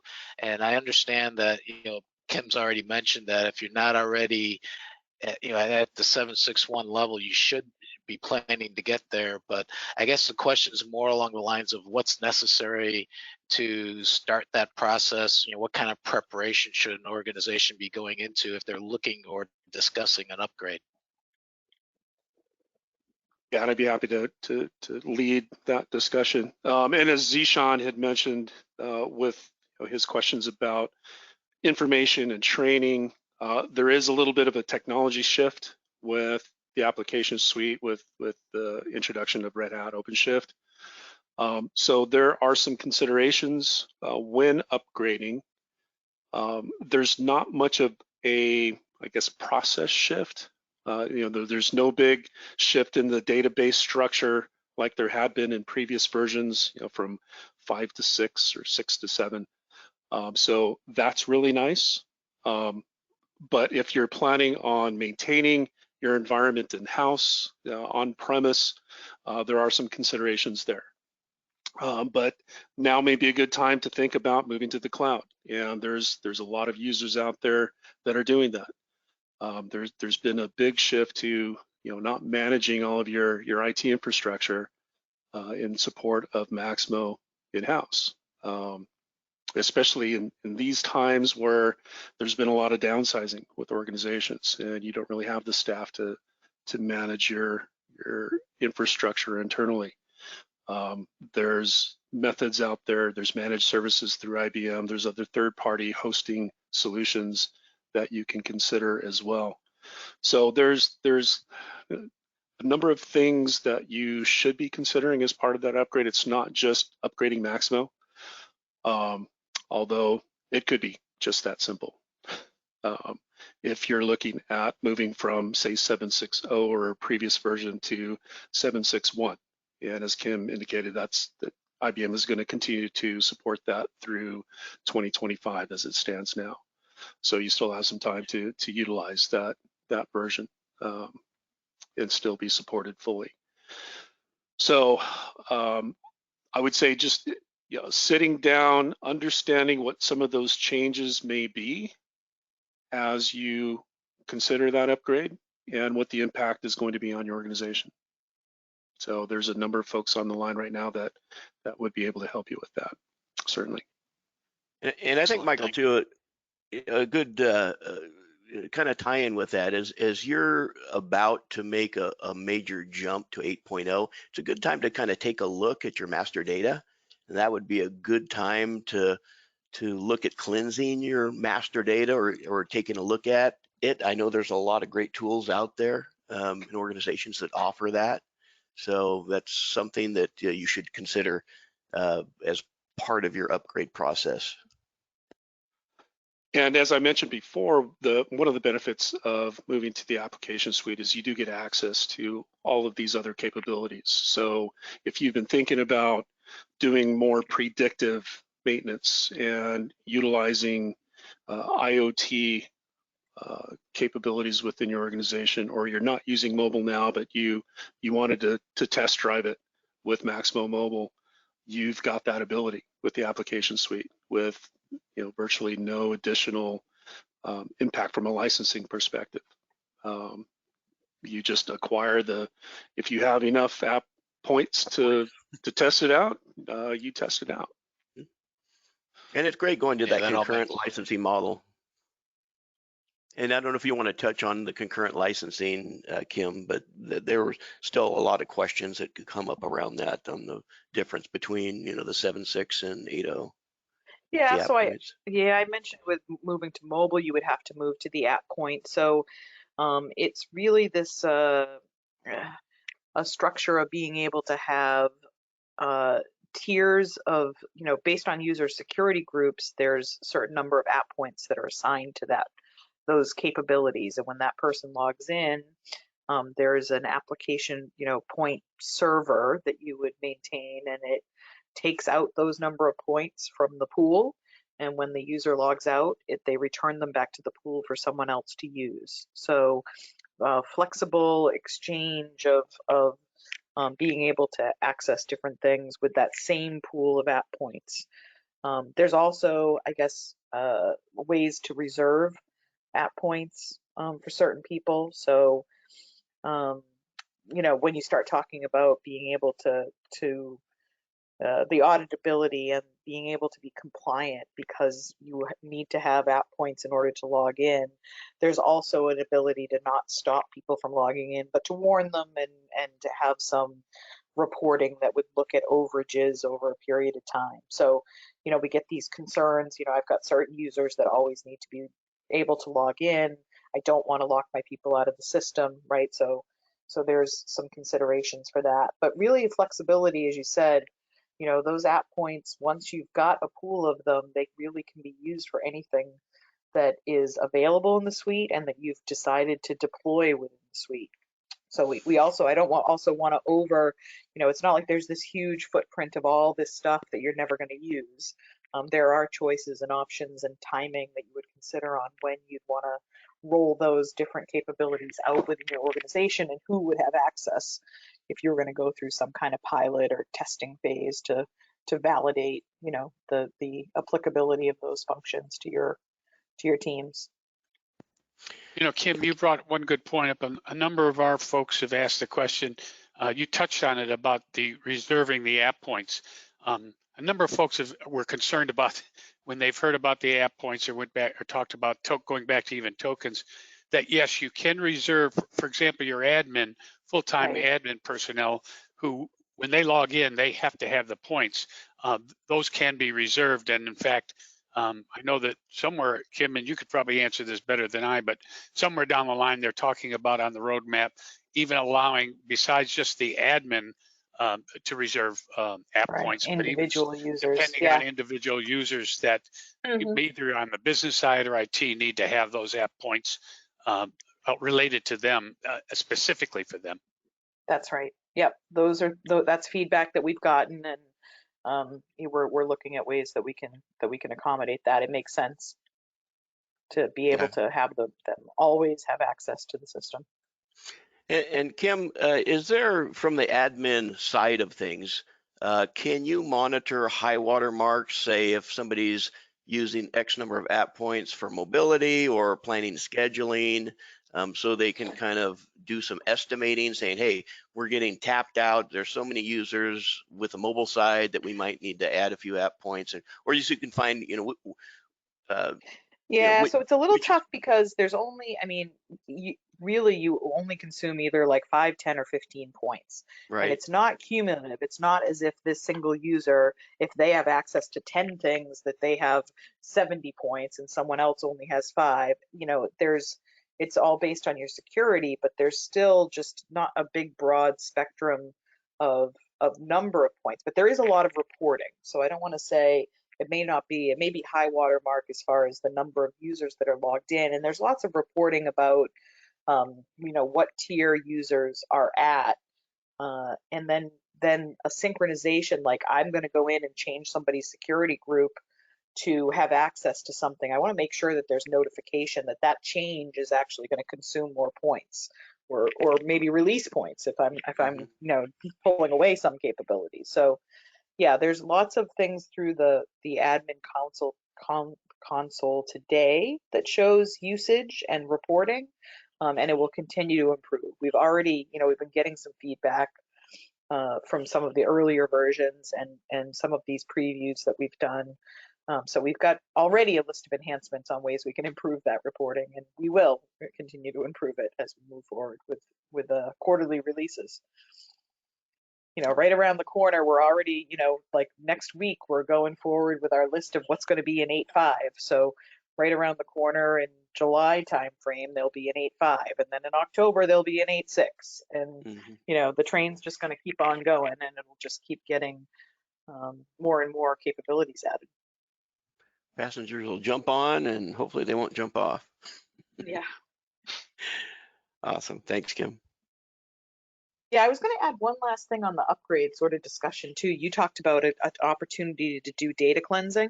I think with this one, with all the changes in technology, there's also an opportunity to maybe make some adjustments there, or look at opportunities for people that were, you know, they've always been a WebLogic shop, for example, or they're using a SQL Server database, maybe is a better example. And, you know, I've gotten this question before, like, is this a time when I should maybe convert from SQL Server to DB2 or from Oracle to DB2? And, you know, it's not that we are going to continue to support all those different database flavors, but you might want to look at licensing costs. And, you know, the DB2 license comes with what IBM provides. And you would think that, you know, we're using the IBM technology would just be, you know, better supported, better tested, more robust, you know, in some ways than, you know, us just testing, you know, SQL Server or Oracle databases. So there's maybe some opportunity there too, if that's something you want to at least look at as a possibility. Kim, another question. This is Zishan again. So on integration side, are there any changes? Yeah, there's a couple. So because we're using WebLogic, we're using Kafka for messaging queues, and that was available in 7.6.1.2. So that's a little bit of a shift, although we do say if you're using JMS for queuing that that's still supported, but you need to bring your own license. The other side is that we're not, we do recommend you go to REST API if you were using RMI for integration services. So there are a couple of those kinds of things that you need to take into consideration, and that's all part of that upgrade planning, the playbook link that I posted. So when you say we're using WebLogic, that means instead of WebSphere now it's going to be WebLogic preferred? No, WAS Liberty. Did I say WebLogic? I meant WAS Liberty. Yes. Okay. Sorry, no, correction. So not WAS ND, not WebSphere that we're using today, but the Liberty version, which is more attuned to cloud deployments, right? So that's all part of being able to be in this open cloud, OpenShift, you know, platform. Got it. From technology side, right? What kind of shift it will be, and what kind of training it will be required for our technical consultants? Is it going to be a big shift? Or? I think that moving to the new OpenShift technology is going to require some training, which is that's why they're working on all of these courses. And there's also just things from Red Hat directly that can help you understand, how the containers work and pods, and how you have all of the different components that you can take advantage of. I guess it's another, I think Michael might have mentioned this. It's, for some of our customers, the IT, it goes both ways, right? Both ends of the spectrum. Some of the IT departments and customers we talk to are all excited. They can't wait to get on OpenShift. It's leading technology. It's going to make their lives easier. They can't wait to get their hands on it and learn something new. On the other hand, we've got other customers that are like, no way, I've been a Windows shop forever. I'm never going to learn this. I'm not going to take it on. Let me learn about your managed service. I'm going to let IBM deal with this for me, because I'm just not going to, it's not something that I want to embrace or bring in my organization. So there's options for both. As I said, there's both ends of the spectrum, but I would recommend you go and start digging into it and see what's available, and get up to speed. There are some new concepts there, and new technology that needs to be learned and understood. Right. I mean, 70% of our customers, they are Windows shop, so right. Definitely. Yep. Thank you. And a couple other things on that, Kim. So the WAS Liberty, that's currently supported with 761, correct? It is. Yep. We supported WAS Liberty and Kafka with 761.2. So we started doing that for the SaaS offering that we have. So we had embraced that technology, and so that's been around for us, I guess I'll say, for a while. It's not, our teams were kind of used to using it. So it's just now that customers need to embrace it as well. And then with the move to OpenShift, so for some of the larger organizations that have a large number of users and are using some other tools to manage clustering, that's all managed very, very much more easily within the containerization within OpenShift, correct? Yeah, exactly. So I was just going to look up, that we had these Wednesday webinar series that Valerie Crawford helped put together. I was going to see if I could find a link here and just post that too, because there were 3 sessions. One was just the roadmap that myself and Dave did. One was all about licensing that Lisa Stuckless did. And then there was one that was all on technology and benefits of OpenShift and what's changing. And that was from our dev team. So the replays are out there. I think you can still go register and then watch the replays. So I would recommend that. That's correct. And I think that's another benefit of these user groups, is that even though you've been doing a lot of these, Kim, over the last few months, trying to keep everybody still the first time updated and educated, there's a lot of people that still have not been exposed to any of this information. Yeah, I know. Yeah. So that's a long link. I probably could have shortened that into something prettier, but I think through that on 24 event link that I put for the registration is that 3-part series where if you want to go and listen to those replays, that would be a great place to start. And then, reach out to myself, from a customer perspective, want to get you in those conversations with your sales rep, because there is a conversion to app points. So as we talk about that upgrade, we need to understand your actual current usage and figure out how we're going to do the conversion from user-based licensing to app points. And you want to time that out and start those conversations early so that you can work through it.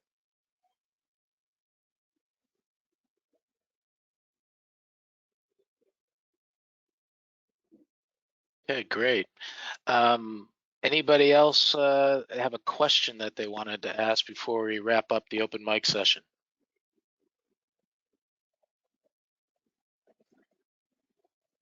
What about new reporting tools? Sorry, I only caught the reporting tool. What was the beginning part? Are the reporting tools changing too? No. So it's still, so I guess the change, there's a delay. So BERT is still the reporting tool as part of the application suite. We are still working out the agreement internally to provide Cognos as part of this offering, and so that's not available in the first release, but we are hoping to work through that within the next couple of versions. So a little bit of delay on the Cognos availability, but no change other than that. Thank you. Okay, great. Well, it was an excellent idea by the committee to have an open mic forum. It made sense. Again, as Scott said, it kind of gives us that best sense of being in a room together around a table, being able to just talk openly and ask just any question whatsoever. So thank you for everybody who participated in this session. So let's go ahead and now move on with our agenda. And Mike, I'm going to go ahead and send the control over your way so that you can do your sponsor spotlight. Great, thanks, Bob. You should be able to share your screen now.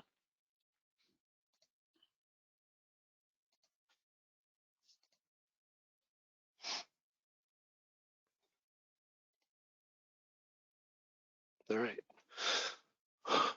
Well, I certainly appreciate being part of these groups. As a consultant, we are here as a resource.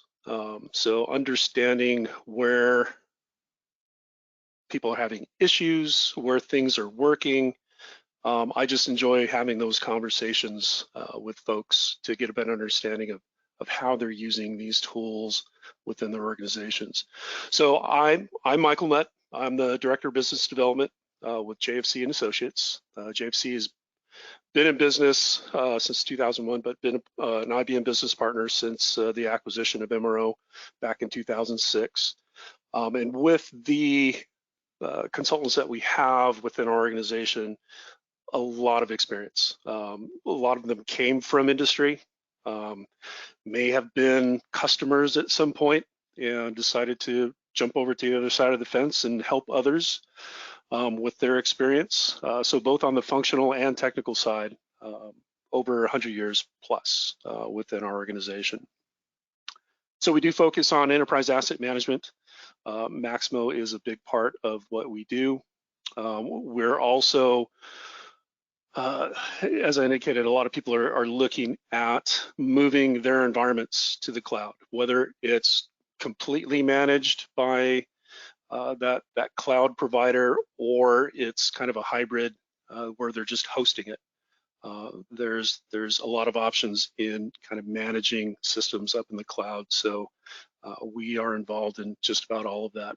We have been involved in moving people to being able to access information out in the field using mobility since it first started, pretty much. And we do partner with a number of the vendors that are providing those types of applications, such as Prometheus, with the application formerly known as DataSplice. We continue to support that. We support IBM with the new version of Maximo Mobile as well, and a host of others. But one of the biggest things that we've been involved with over the last few years is helping people understand how to move into more of that predictive maintenance mode, utilizing sensors, utilizing feeds from their facilities, from their assets, so that better decisions could be made in a more timely fashion.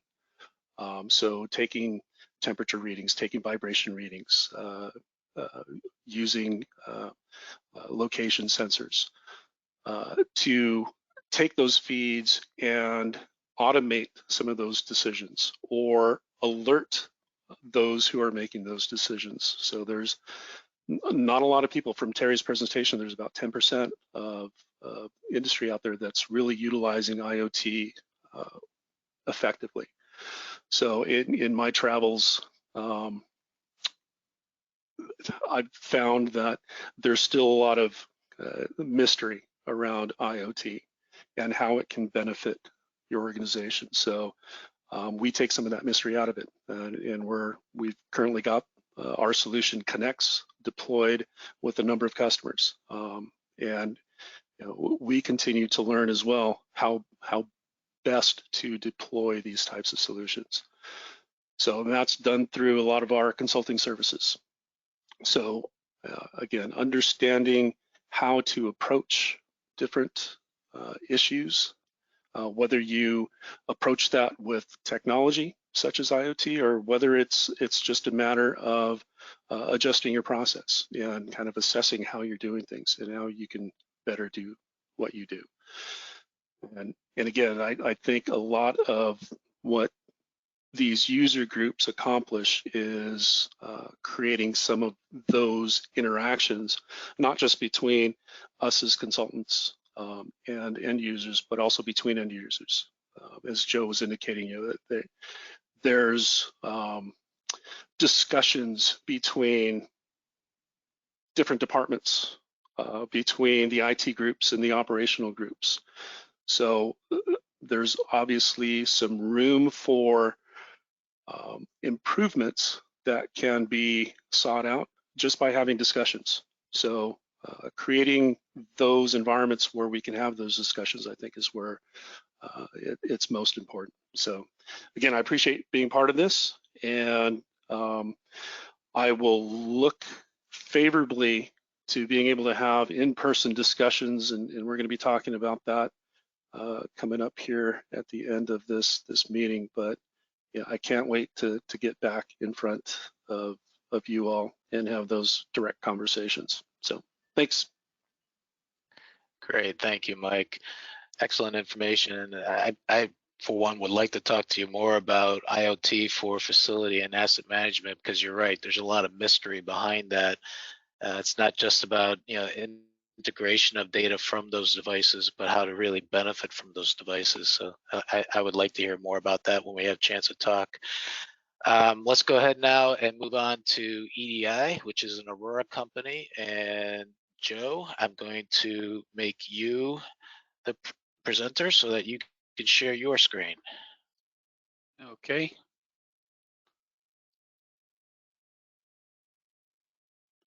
Can everybody see it? We can. Good afternoon. First, I'd like to thank you folks for joining us today. I know that all three of the folks that have spoken already that are on the steering group of the PACMUG have put in a lot of work to put this together. So we're very thankful to be part of it. I'm Joe Mayhez. I'm with EDI. Many of you know us. EDI was incorporated in the state of Florida in 1999, and April of 2019, we were acquired by Aurora Engineers. We have been actually started with PSTI back in the late 90s, and then of course became an IBM business partner when the acquisition took place. As I said, we're headquartered in Florida, in St. Petersburg, Florida. And we are also with IBM, have a ESA agreement where we can sell worldwide what we call our ESAM product. And we were very pleased because we were just recently awarded the ESA. With the acquisition of EDI by Aurora, we have now become 250 people strong. Aurora, one of their main focuses is quality of life, as it says here, and rethinking infrastructure. And the four main building blocks of our organization now are our people, our partners, our clients, and of course our company, and the well-being of our employees. Our focus, enterprise asset management, strategic consulting and implementations, and our real focus, over the years, of course, most of you know who have implemented Maximo, can be long and rigorous journey. One of our main goals with our enterprise asset, ESAM, enterprise asset management, Maximo enterprise asset management system, we've worked for a number of years, and we're there now, is to shorten the time from notice to proceed to a real return on investment. We actually have a client that has been featured in a couple of magazines, whereby we started the implementation, and within 90 days, they were up and running and getting real return on investment. We recently released our new mobile solution. Aurora Atlas Fix, Atlas Inspect, Atlas Supply, Atlas Request, Atlas Insights, and Atlas Connect. As a number of folks like Mike had just mentioned, one of the things that EDI has been doing actually now for 5 years, our first IoT project was with the Greater Toronto Airport Authority.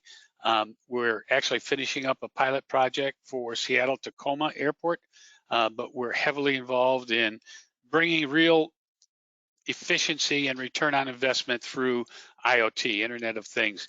And also, we have just started and got involved and are moving forward with our BIM integration group, whereby we have 2 or 3 clients right now where we are actually taking real-time BIM information, integrating it directly to Maximo and streamlining the overall processes and procedure that it's taken in the past to go from, for example, in a capital improvement program, from design through construction to actual operation and maintenance.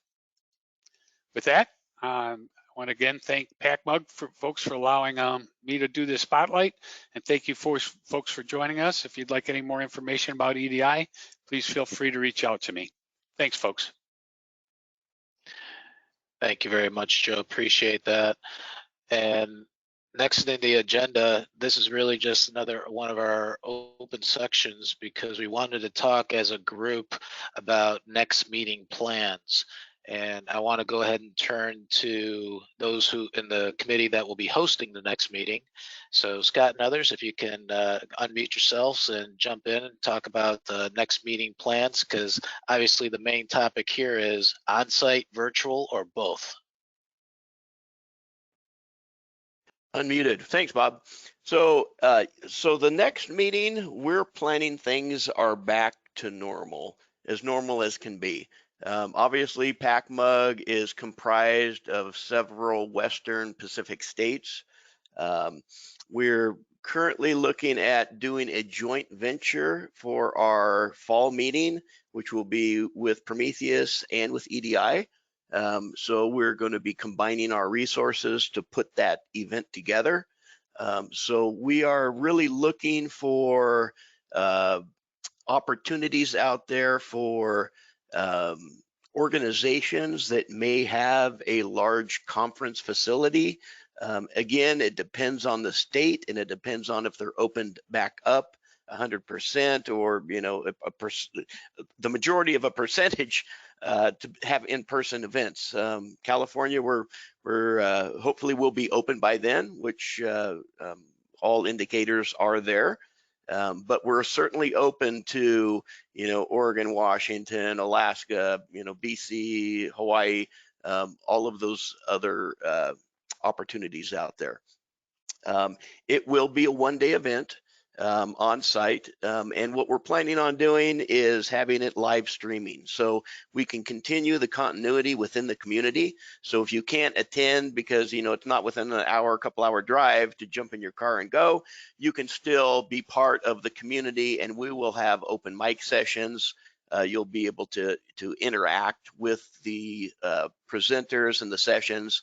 And I think as Bob and Akasha put the agenda together for this particular meeting, we'll be doing open mic sessions, and we'll open the mics up for the folks that are joining virtually as well. Unfortunately, you won't be able to partake in breakfast and lunch and social hour, but at least you'll be there in spirit. So, and Joe, if you want to add something to that. Yeah, I would just say that one of our main goals is really to get the users involved in the meeting. So as the folks have said in the past, we really are looking for you folks, any of the users of Maximo that would like to present their organization and how they have used and benefited from Maximo.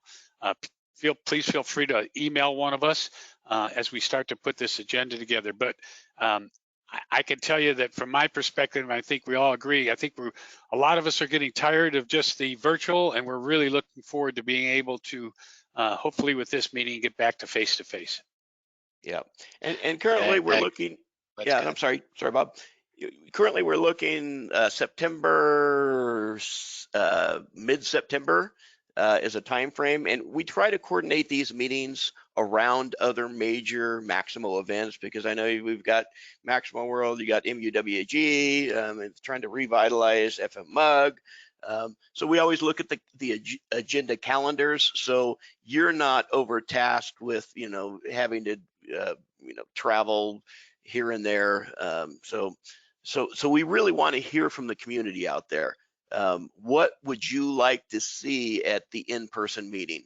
It'll be nice to have some sponsors back there with booths to be able to do some demos for things that you're really interested in, and really sit down and chat with them and have a deep dive discussion about what your challenges are and how they can support you, because really the majority of the vendors out there are the SMEs. I mean, they've come from the industries, they understand your pain points, and it's just nice to sit down with them at their booth and just have a deep dive discussion and talk about what your challenges are, what you're struggling with, and some of your accomplishments too. And as Joe mentioned, we really want to hear from the end users to be able to showcase your organization, what you've done with Maximo, what are your bright spots, what are your struggles? Everybody wants to hear that. It's all about networking and sharing experiences as, hey, I've struggled with this in Maximo, and somebody's presented on the solution that they've created, and you go, hook them up, talk to each other. A lot of times it's very difficult to get IBM to talk to you. I'm sorry, Kim, but really, a lot of folks rely on each other organizations on solving some issues and problems. So that's really what the on-site face-to-face meetings are about.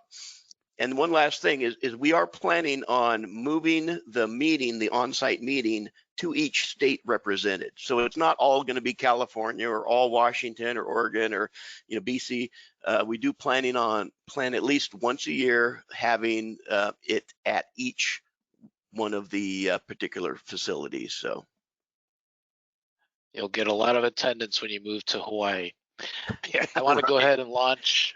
Yeah, I want to go ahead and launch one more poll, just because it's relevant to the questions that were being asked here. Just get some feedback from everybody. And which content would you like to see shared within the community? And you can click on more than one response. But this is also as it relates to the website that Rick talked about, as much as within the user group meetings themselves, because we can look to add this kind of content to the website, to the LinkedIn page, and not only have this relevant to the user group meeting itself, but on an ongoing basis. Okay, so I'm going to go ahead and close the poll so that we can share the results. And it looks like use cases is the number one topic, which we kind of anticipated would be the case. Latest webinars, that obviously is something that we could link to the website, because usually, webinars, if you happen to miss one, replays are always available, so you can watch it at your leisure.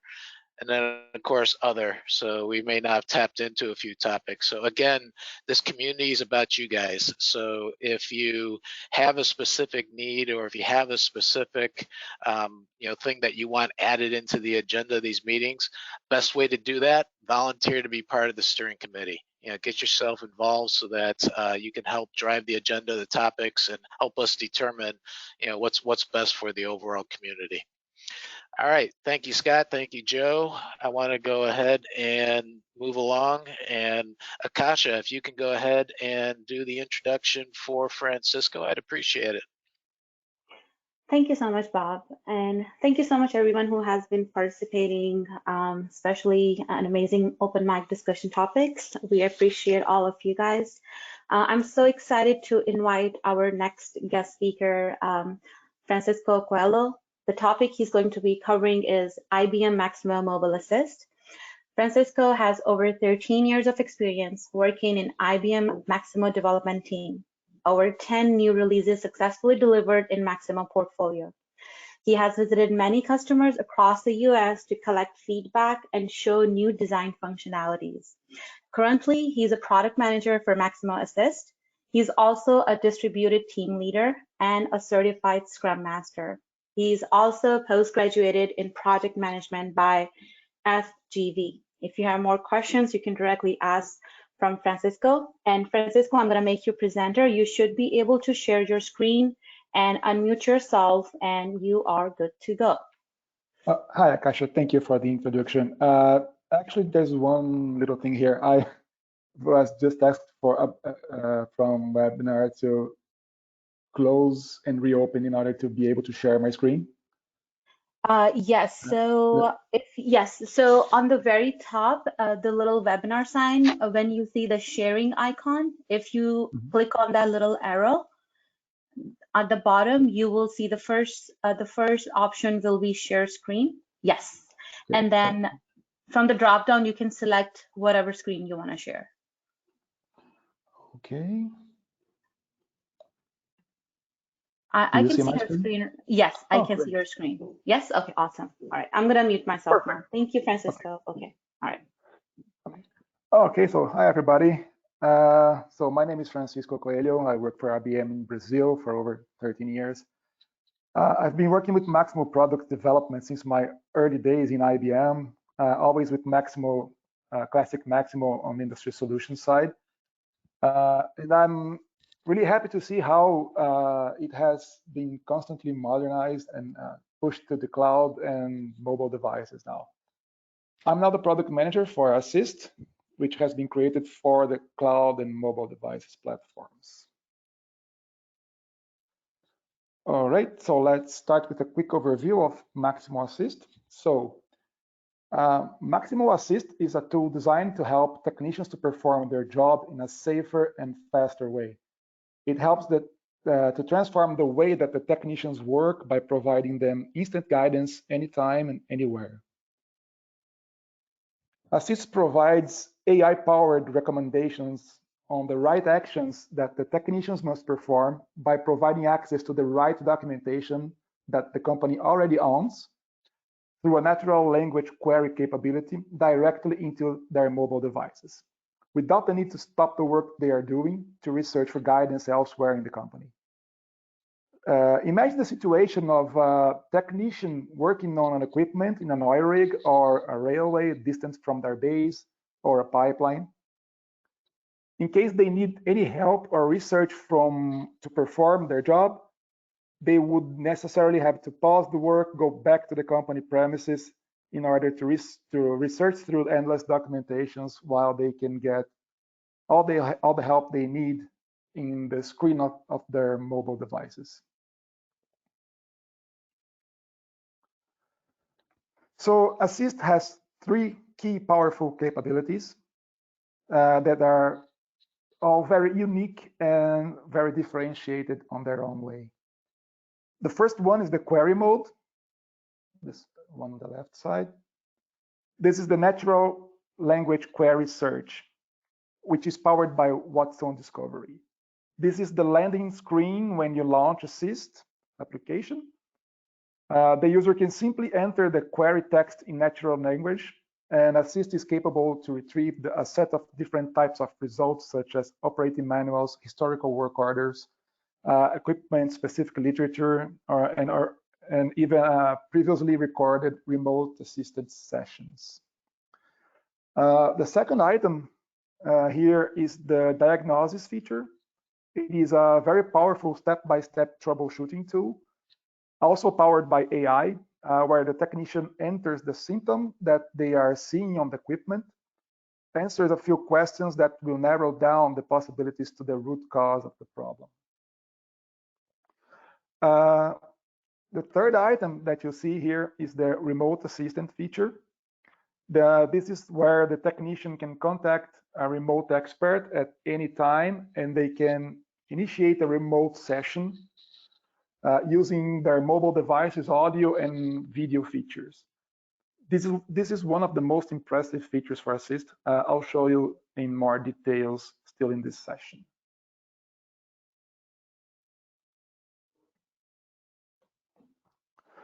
So Assist is composed by two major features. The first one is the end user applications that I just showed you, which is mostly where the technicians will act.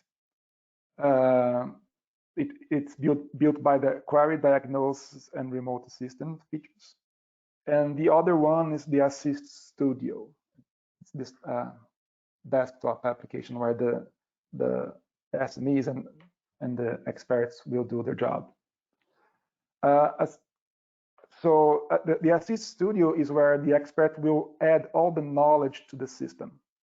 It allows the creation of collections of documents, usually with similar subjects, and also allows to ingest all the documents and contents that they want the technicians to have access to.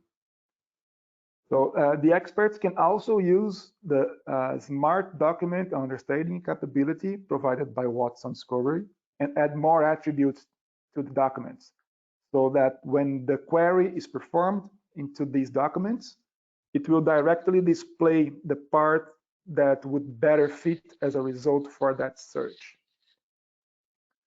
Adding attributes to contents is a feature introduced in Assist for MAS 8.3, which allows the experts to add metadata to each document and, for example, say that a specific document is related for a specific asset class, say, for example, centrifugal pumps, so that when the technician wants to narrow down a very broad search data set into a more specific result, they can add filter attributes to the query, indicate that they want to show centrifugal pump related results only, and that will show only centrifugal pump assets class related results. Assist Studio is also where the diagnosis structure is created and trained, but I will focus this session on the query and remote assistance.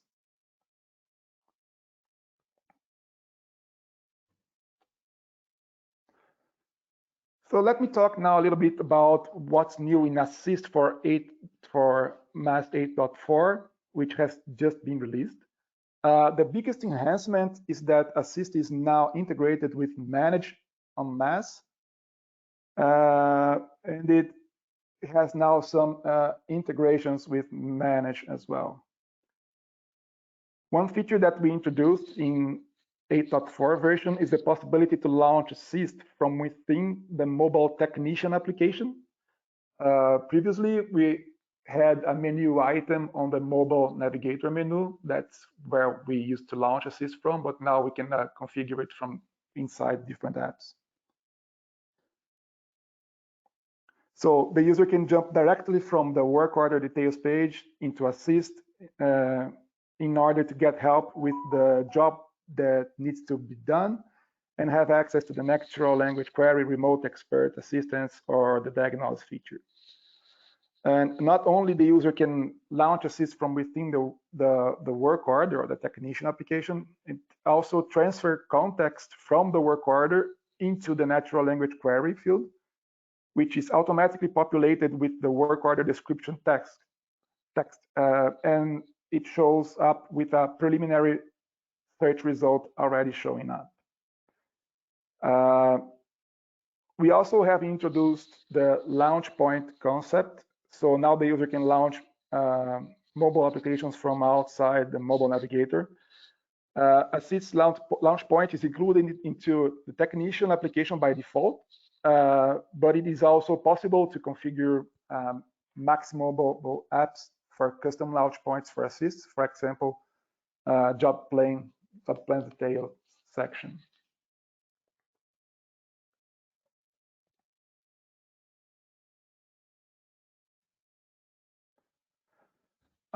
Another enhancement on the Assist for MAS 8.4 is the remote assistant is in the remote assistance area.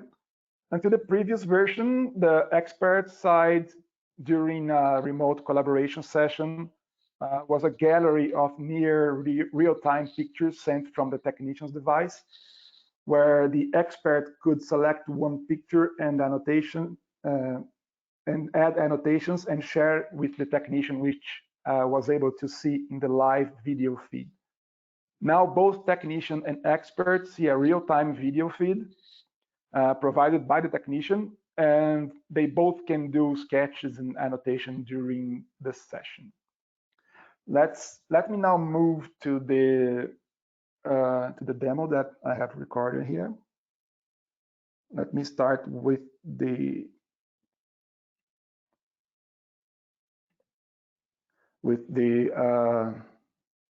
query functionality.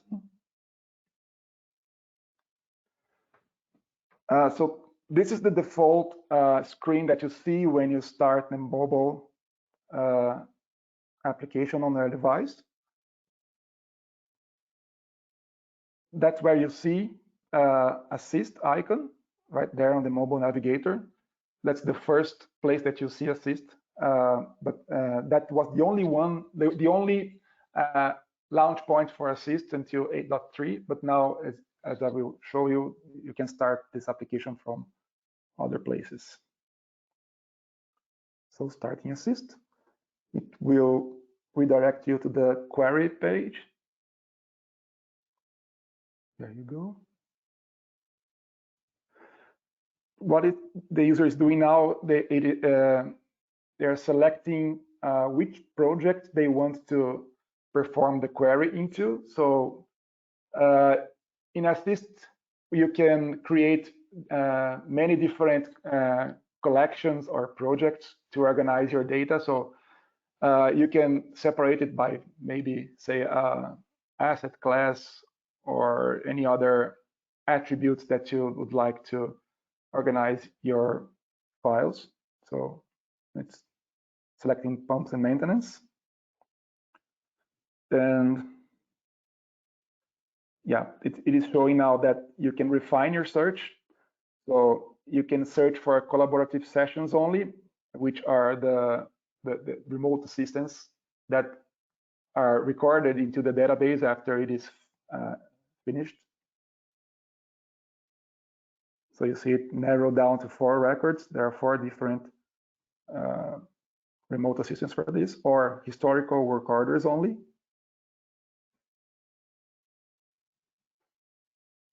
There you go. And if you tap on the work order, you are able to see all the details from that work order.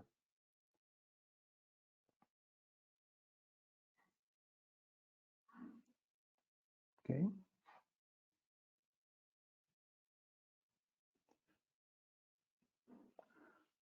Okay, going back.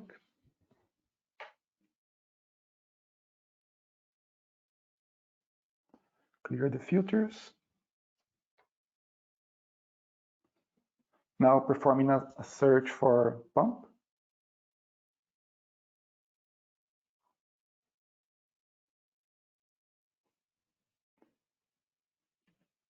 Yeah, you'll see here that it brought a few different types of results. In this case, there is a PDF file, and the assist query already highlights the interesting passages in the document that are most likely to be related to the query text that the user entered.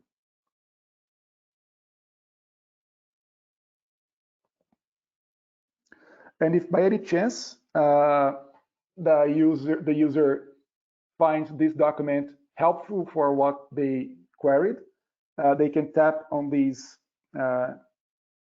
check sign here that will tell the machine learning algorithm in the backstage that, hey, whomever else search for similar subject in the future, show this upfront that it has been very helpful in the past.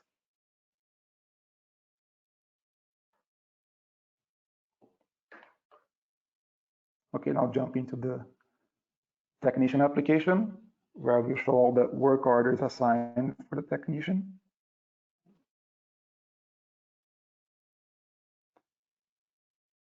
Okay, jump into the details of a specific work order. Task session. You can see here launch assist, like for each text.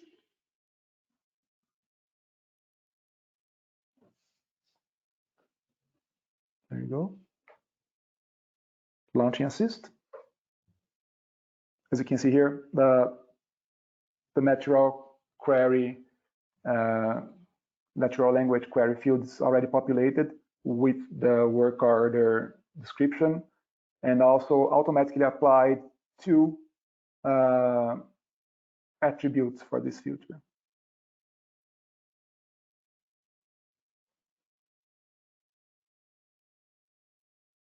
Let's see.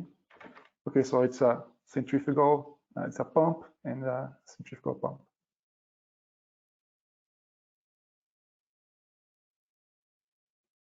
Okay.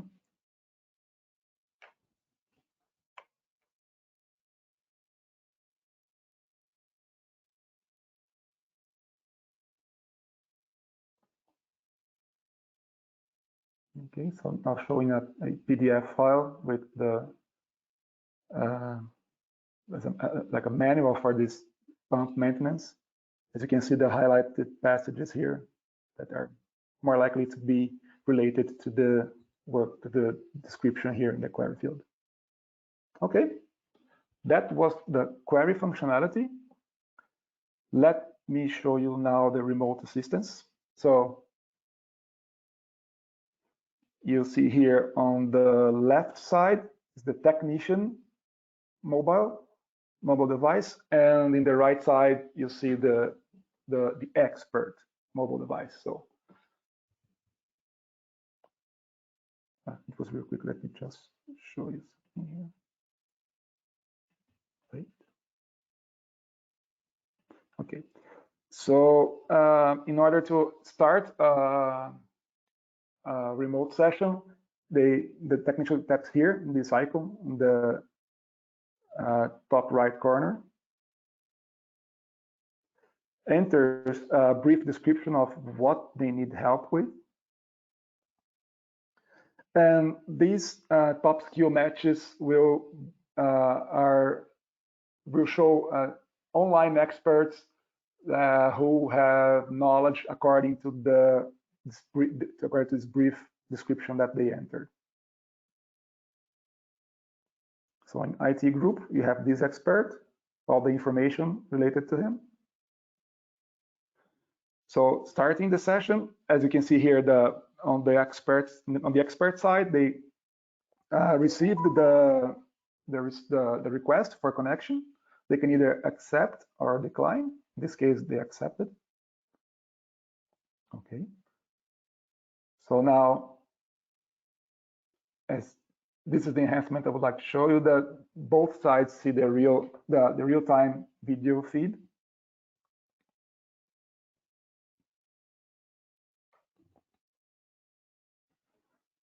Okay.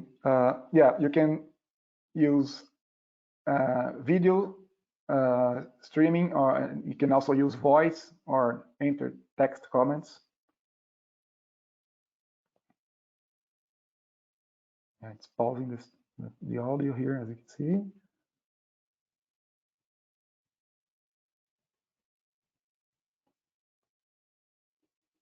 Okay, so now what you're seeing here is that the expert wants to make an annotation on the screen. So he moved to the gallery option here, which stores a near real-time picture gallery where they will pick up one of these pictures and add annotations to. It keeps receiving these pictures as this technician keeps filming it.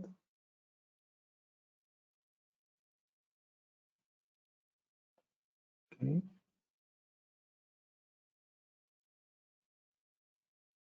Selecting one of the pictures, adding an annotation in any desired point at that picture. Enter the description that they want. Okay, calibrate the annotation, nothing to be done, and just submit it. You can see now that the annotation is now displayed for both technician and the expert. Now the technician is pausing his side of the video, and he's adding another annotation on his side. And while one of the sides make the annotation, the other side sees this video stream is paused screen. Okay, adding a simple sketch, calibrating and submitting. So now both sides see the annotation that they are both performing. Important to mention that even if the technician moves around the mobile and film other stuff, all these annotations are not lost. There will be a sign on the screen pointing to where on the device the annotations have been performed. Okay.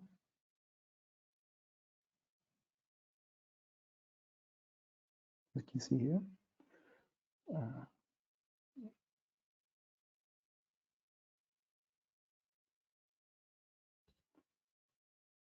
Adding another annotation.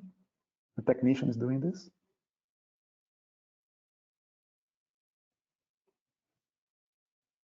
There we go. Calibrating and submitting.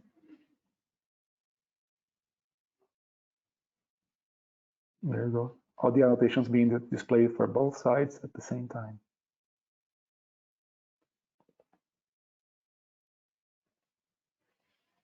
Okay, ending the session. And there you go.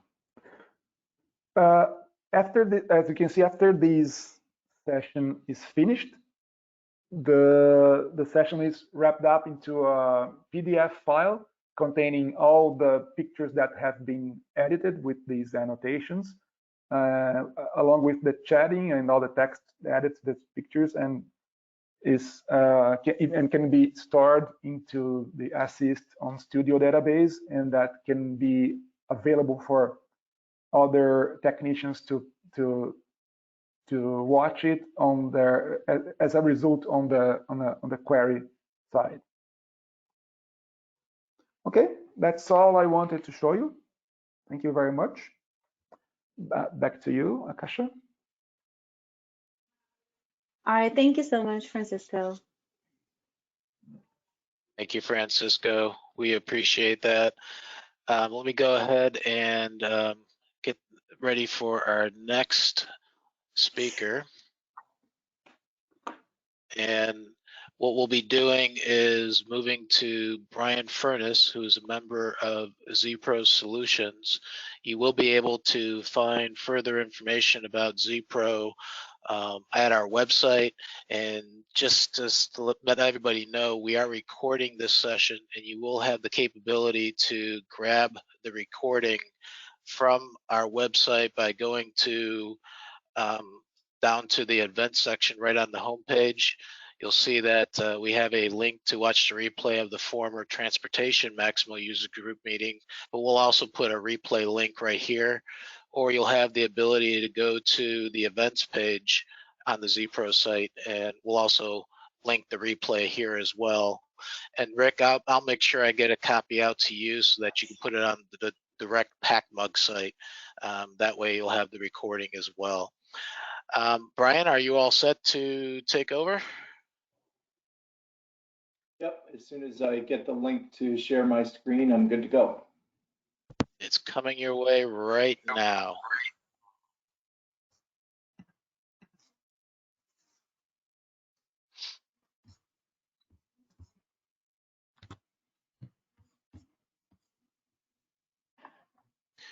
We can see your presentation.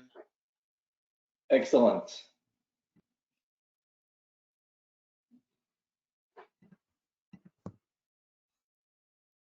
I've really enjoyed hearing from today's excellent lineup of speakers and sponsors. Thank you for the opportunity to close out PacMug today and for sticking around. I'm Brian Furness, Principal Management Consultant on ZPro's Advisory Services team.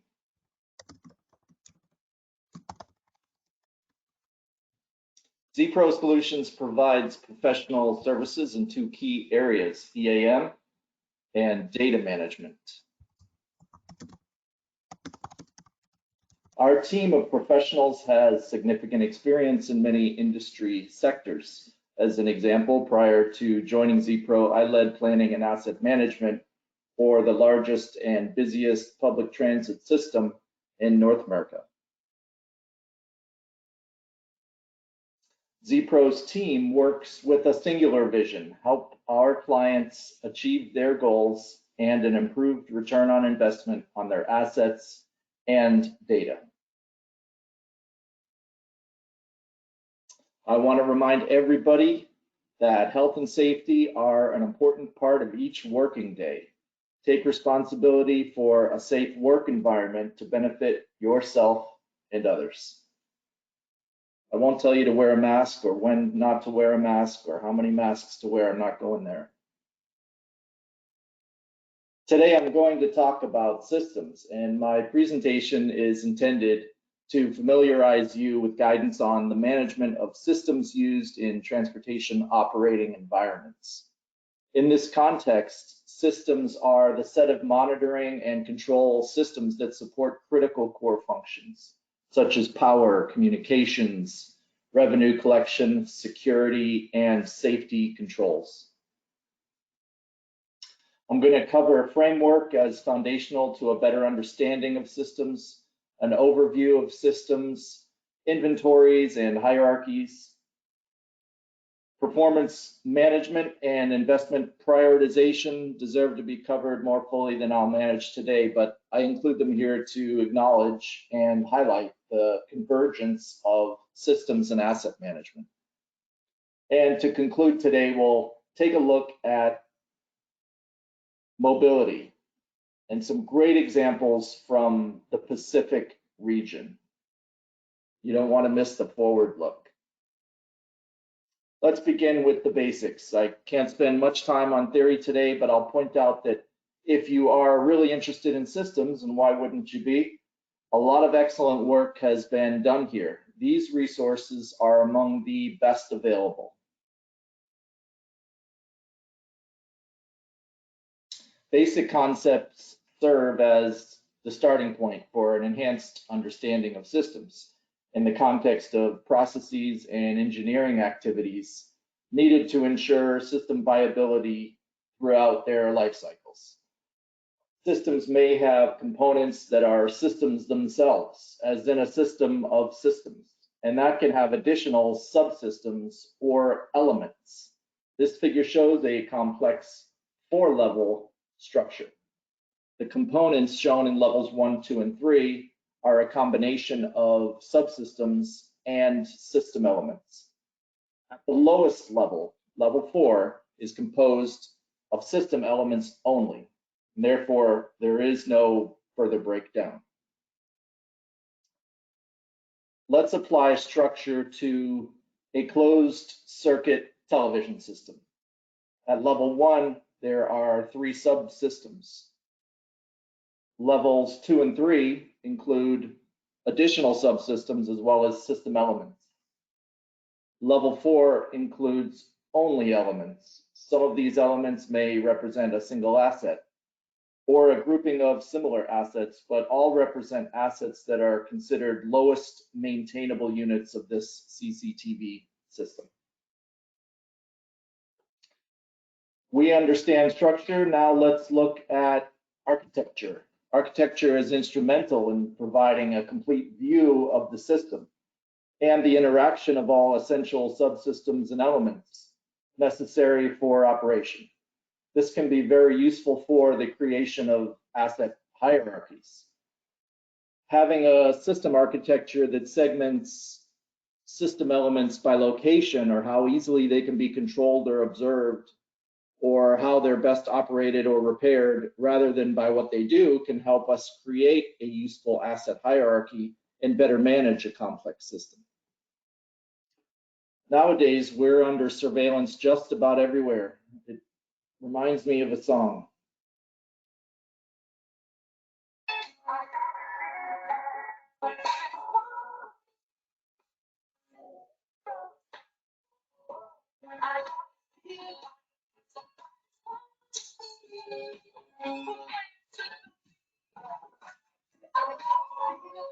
A little classic 1980s Motown. Life cycle stages should be defined for systems. Successful implementation of systems requires planning and coordination throughout and between life cycle stages to optimize resources. Note the three main aspects: business, budget, and technical. System integrity requires that these three aspects are balanced as part of decision-making processes during successful implementation of systems projects. You can hopefully begin to see that this focus brings us closer to the convergence of systems and asset management. Application of asset management principles ensures activities that support systems are aligned with the organization's strategic plan. Implementation of asset management programs, as well as maintenance and operation of systems, is dependent on people. Therefore, their knowledge, competence, and teamwork abilities will reflect on the outcomes and the system efficiencies during their life cycles. Asset information serves as the foundation for improved asset management decision-making, life cycle delivery, and risk evaluation activities. Asset management decision-making activities help shape high-level strategy and planning activities, which together with risk and review activities feed back into the system's life cycle delivery activities. Now we understand the framework, the structure, the architecture, and strategic management of systems. Let's look at best practices taxonomy, the classification framework. Common system examples are listed below.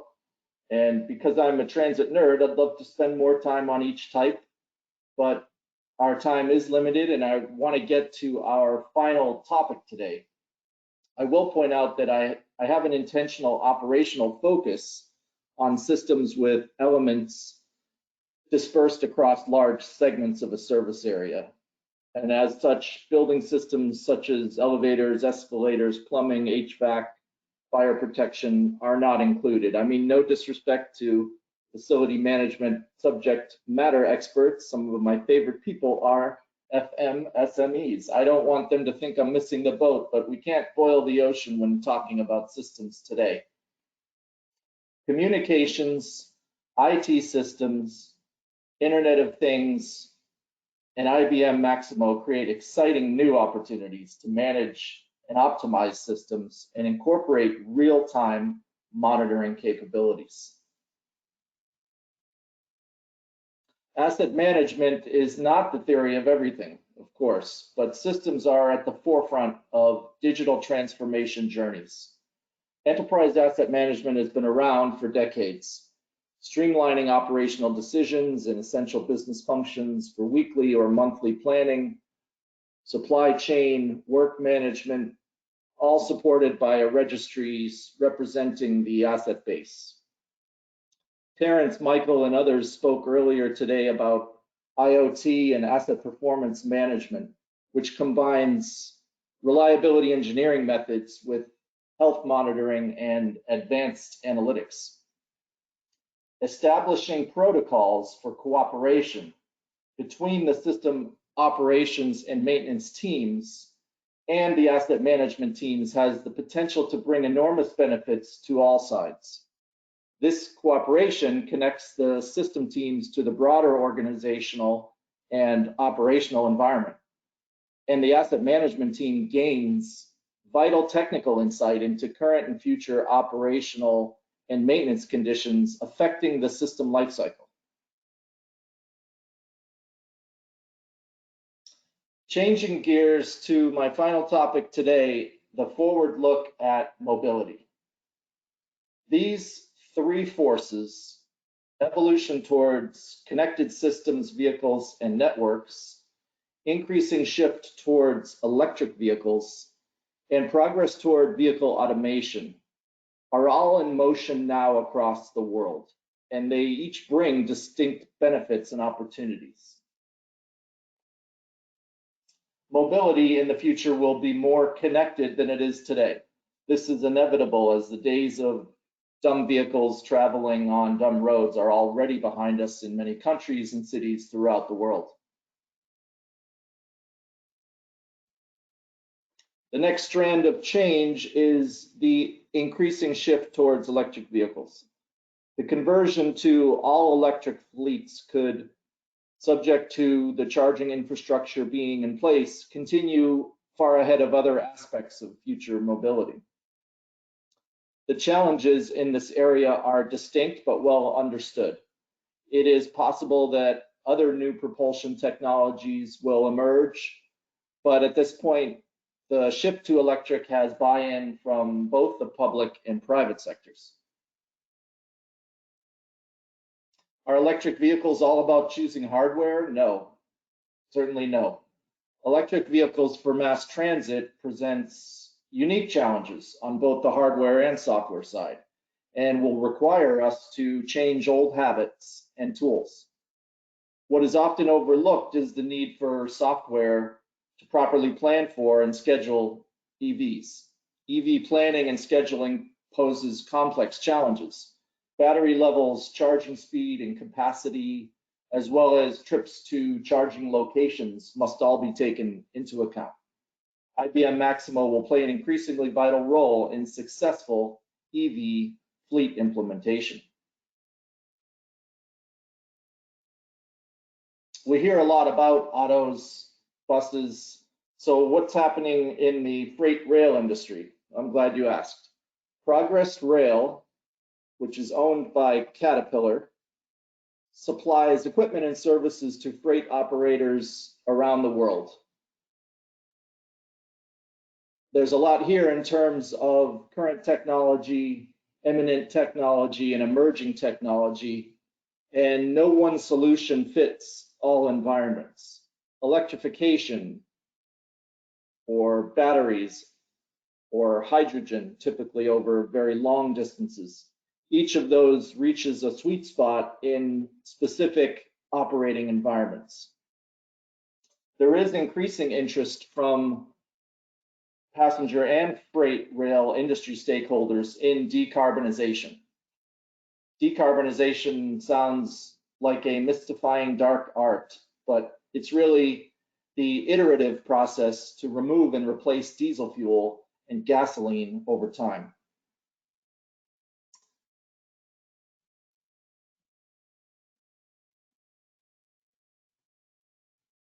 Just this week, Wabtec announced a rail industry first. The FLX drive battery electric locomotive delivered more than 11% average reduction in fuel consumption and greenhouse gas emissions for an entire train. Those outcomes are the result of a 3-month pilot with BNSF Railway, the largest railroad in the United States.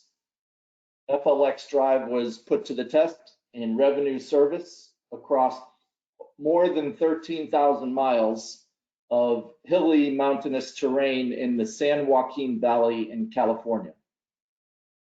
The pilot program was part of a $23 million grant from the state of California. The next steps for Wabtec, which acquired GE Transportation recently and is one of the big players in the industry, is to build a second generation locomotive with a battery capacity of more than 6 megawatt hours, a level of energy that can reduce a locomotive consist's fuel consumption and carbon emissions by up to 30%, even while hauling several thousand tons of freight in a mile-long train. A fleet of second generation FLX drives will be commercialized and could enter supply chain routes in the next few years. California leading the way. As somebody who has spent a lot of years living and working around diesel locomotive fleets and diesel bus fleets, I really look forward to that switch to zero emissions.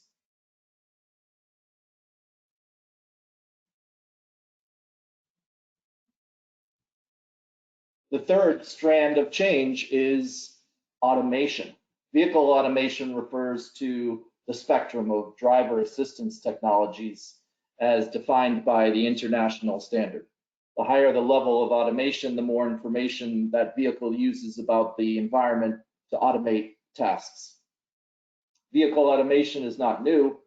Over the last 30 years, we've seen increasing levels of automation built into light, heavy passenger and freight vehicles of all types. With pilots and trials ongoing around the world, and some operational systems already in place, we can expect continued and rapid change. Systems and their jurisdictions typically span beyond the boundaries of a single department or perspective. Please reach out with any comments or questions you have for me. It's my goal to provide industry stakeholders with information and skills to make better business decisions about technology, operational and capital investments, and to share best practices where available. I hope to continue to do that by growing our community and engaging with Maximo users. The links between progress in connected, electric, and automated vehicle systems are increasingly clear and form part of the bigger picture of future mobility. I'll leave you today with a preview of Silicon Valley's advanced air mobility, all electric, connected, autonomous vehicles. All right, Brian, I'll go ahead and get your video queued up so that we can see it. Thank you.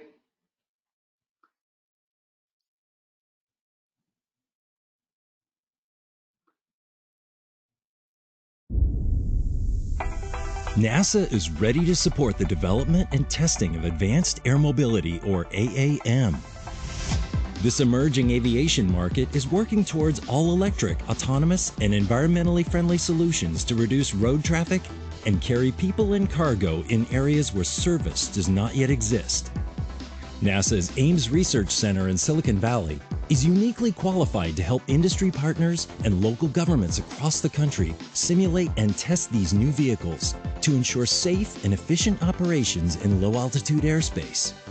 NASA's integrated facilities support 3 key areas of research: vehicle development, airspace and systems operations, and community integration.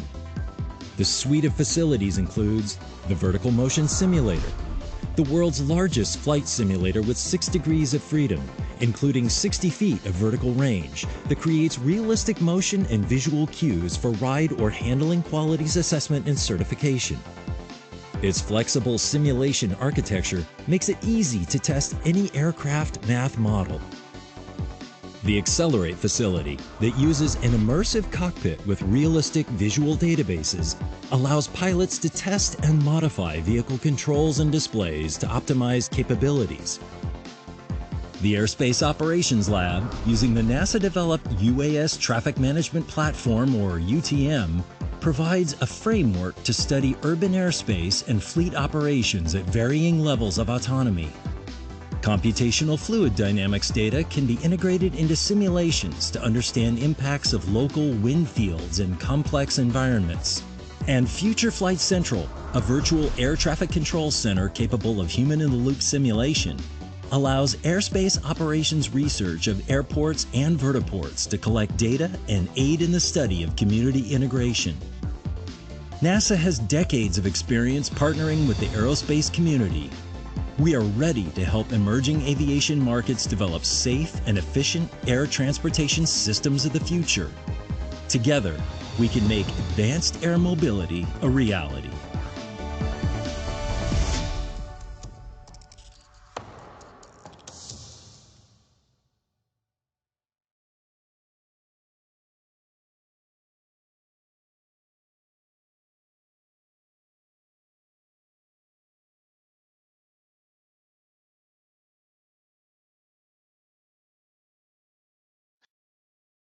All right, Brian, any final comments? Sign me up for a ride in one of those. Yeah, it looks very interesting. Certainly does. All right, so we are at the end of our agenda, and this is just really a section to close out the meeting. I just noticed from a panelist standpoint, I don't think we heard from Maureen Holland today. So Maureen, any comments you want to share with the group?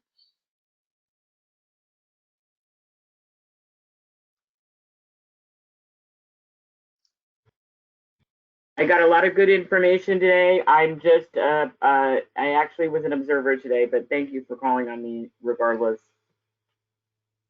Understood. And you are a member of the steering committee, and I wanted to make sure that everybody on the committee was heard. So that's why I decided to call on you, Maureen. And I know that we mentioned earlier in this meeting that we want to be able to get more of the user community, more end users onto the committee. So any suggestions you have as a member, like that, why it's a benefit or why they should get involved? Yes, I absolutely can talk to that. I just today I had a meeting about getting an application for a use case that we hadn't covered approved at work that I think is going to probably happen. And the amount of information sharing that I've seen since this has started has been, I haven't seen information sharing like this in a long time, years. And it's really helped me out a lot because honestly, everything's changing and we do need to help each other. So, if you're implementing something that you really think, could benefit other people, please step up because, last month, I did my best and, next month it could be you and we have to help each other. So, please contact us if you have any ideas because we're definitely open to them. And yes, it's helped me considerably. Excellent. That makes sense. And again, I just want to remind everybody that's been in attendance that the session has been recorded. A replay will be available. So if you do want to share the replay with others that weren't able to attend today, you will be able to get that information from our LinkedIn page. I will be sharing with Rick so that you can go to the PackMug page that he has developed to get the recording, or you can go to ZPro Solutions and the recording will be with there. And Scott, I assume that you'll be sharing it as well. Yeah, we'll share it on, we've YouTube channel for Prometheus, and we have some other areas on our website that we can share it as well. So, and I just want to say, folks, hope to see you folks at Maximo World. It's a big in-person event again. Terrence did a great job on the reliability, but expect a lot of asset reliability and Maximo events and a really good time. Really hope to see everybody out there in person again for this event. Scott, I know Prometheus is there, ZPro will be there. Yep. Many of the other sponsors that I've talked today will be there. Scott, you're actually a speaker, one of the keynote speakers, correct? We've got a lot of things in the hopper. So the agenda is still being worked on. We're working with Terrence and Mara. So that, and then really looking forward to Mac Stock. That's where your colors will shine. So polish up your karaoke, your best song, and send it to Mara, and they'll have the live band to be sure to put that on in their deck. All right. So again, just from a closing remarks standpoint, want to open up to Mike or anybody else that wants to share any final thoughts?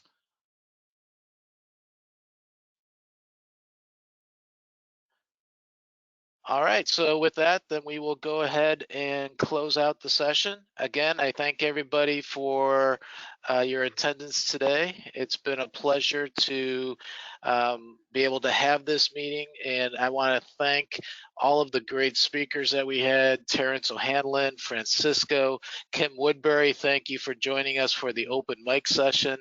it was refreshing to have an open mic session versus just a type of group meeting where it was just speaker after speaker. So that was very, very good to have. So again, thank you for everybody who attended. Thank you for all of our sponsors, and we'll be looking to see you at the next meeting in person. Have a great day, everybody. Thanks for hosting, Z Pro. Thank you, everyone. All right, Thank you.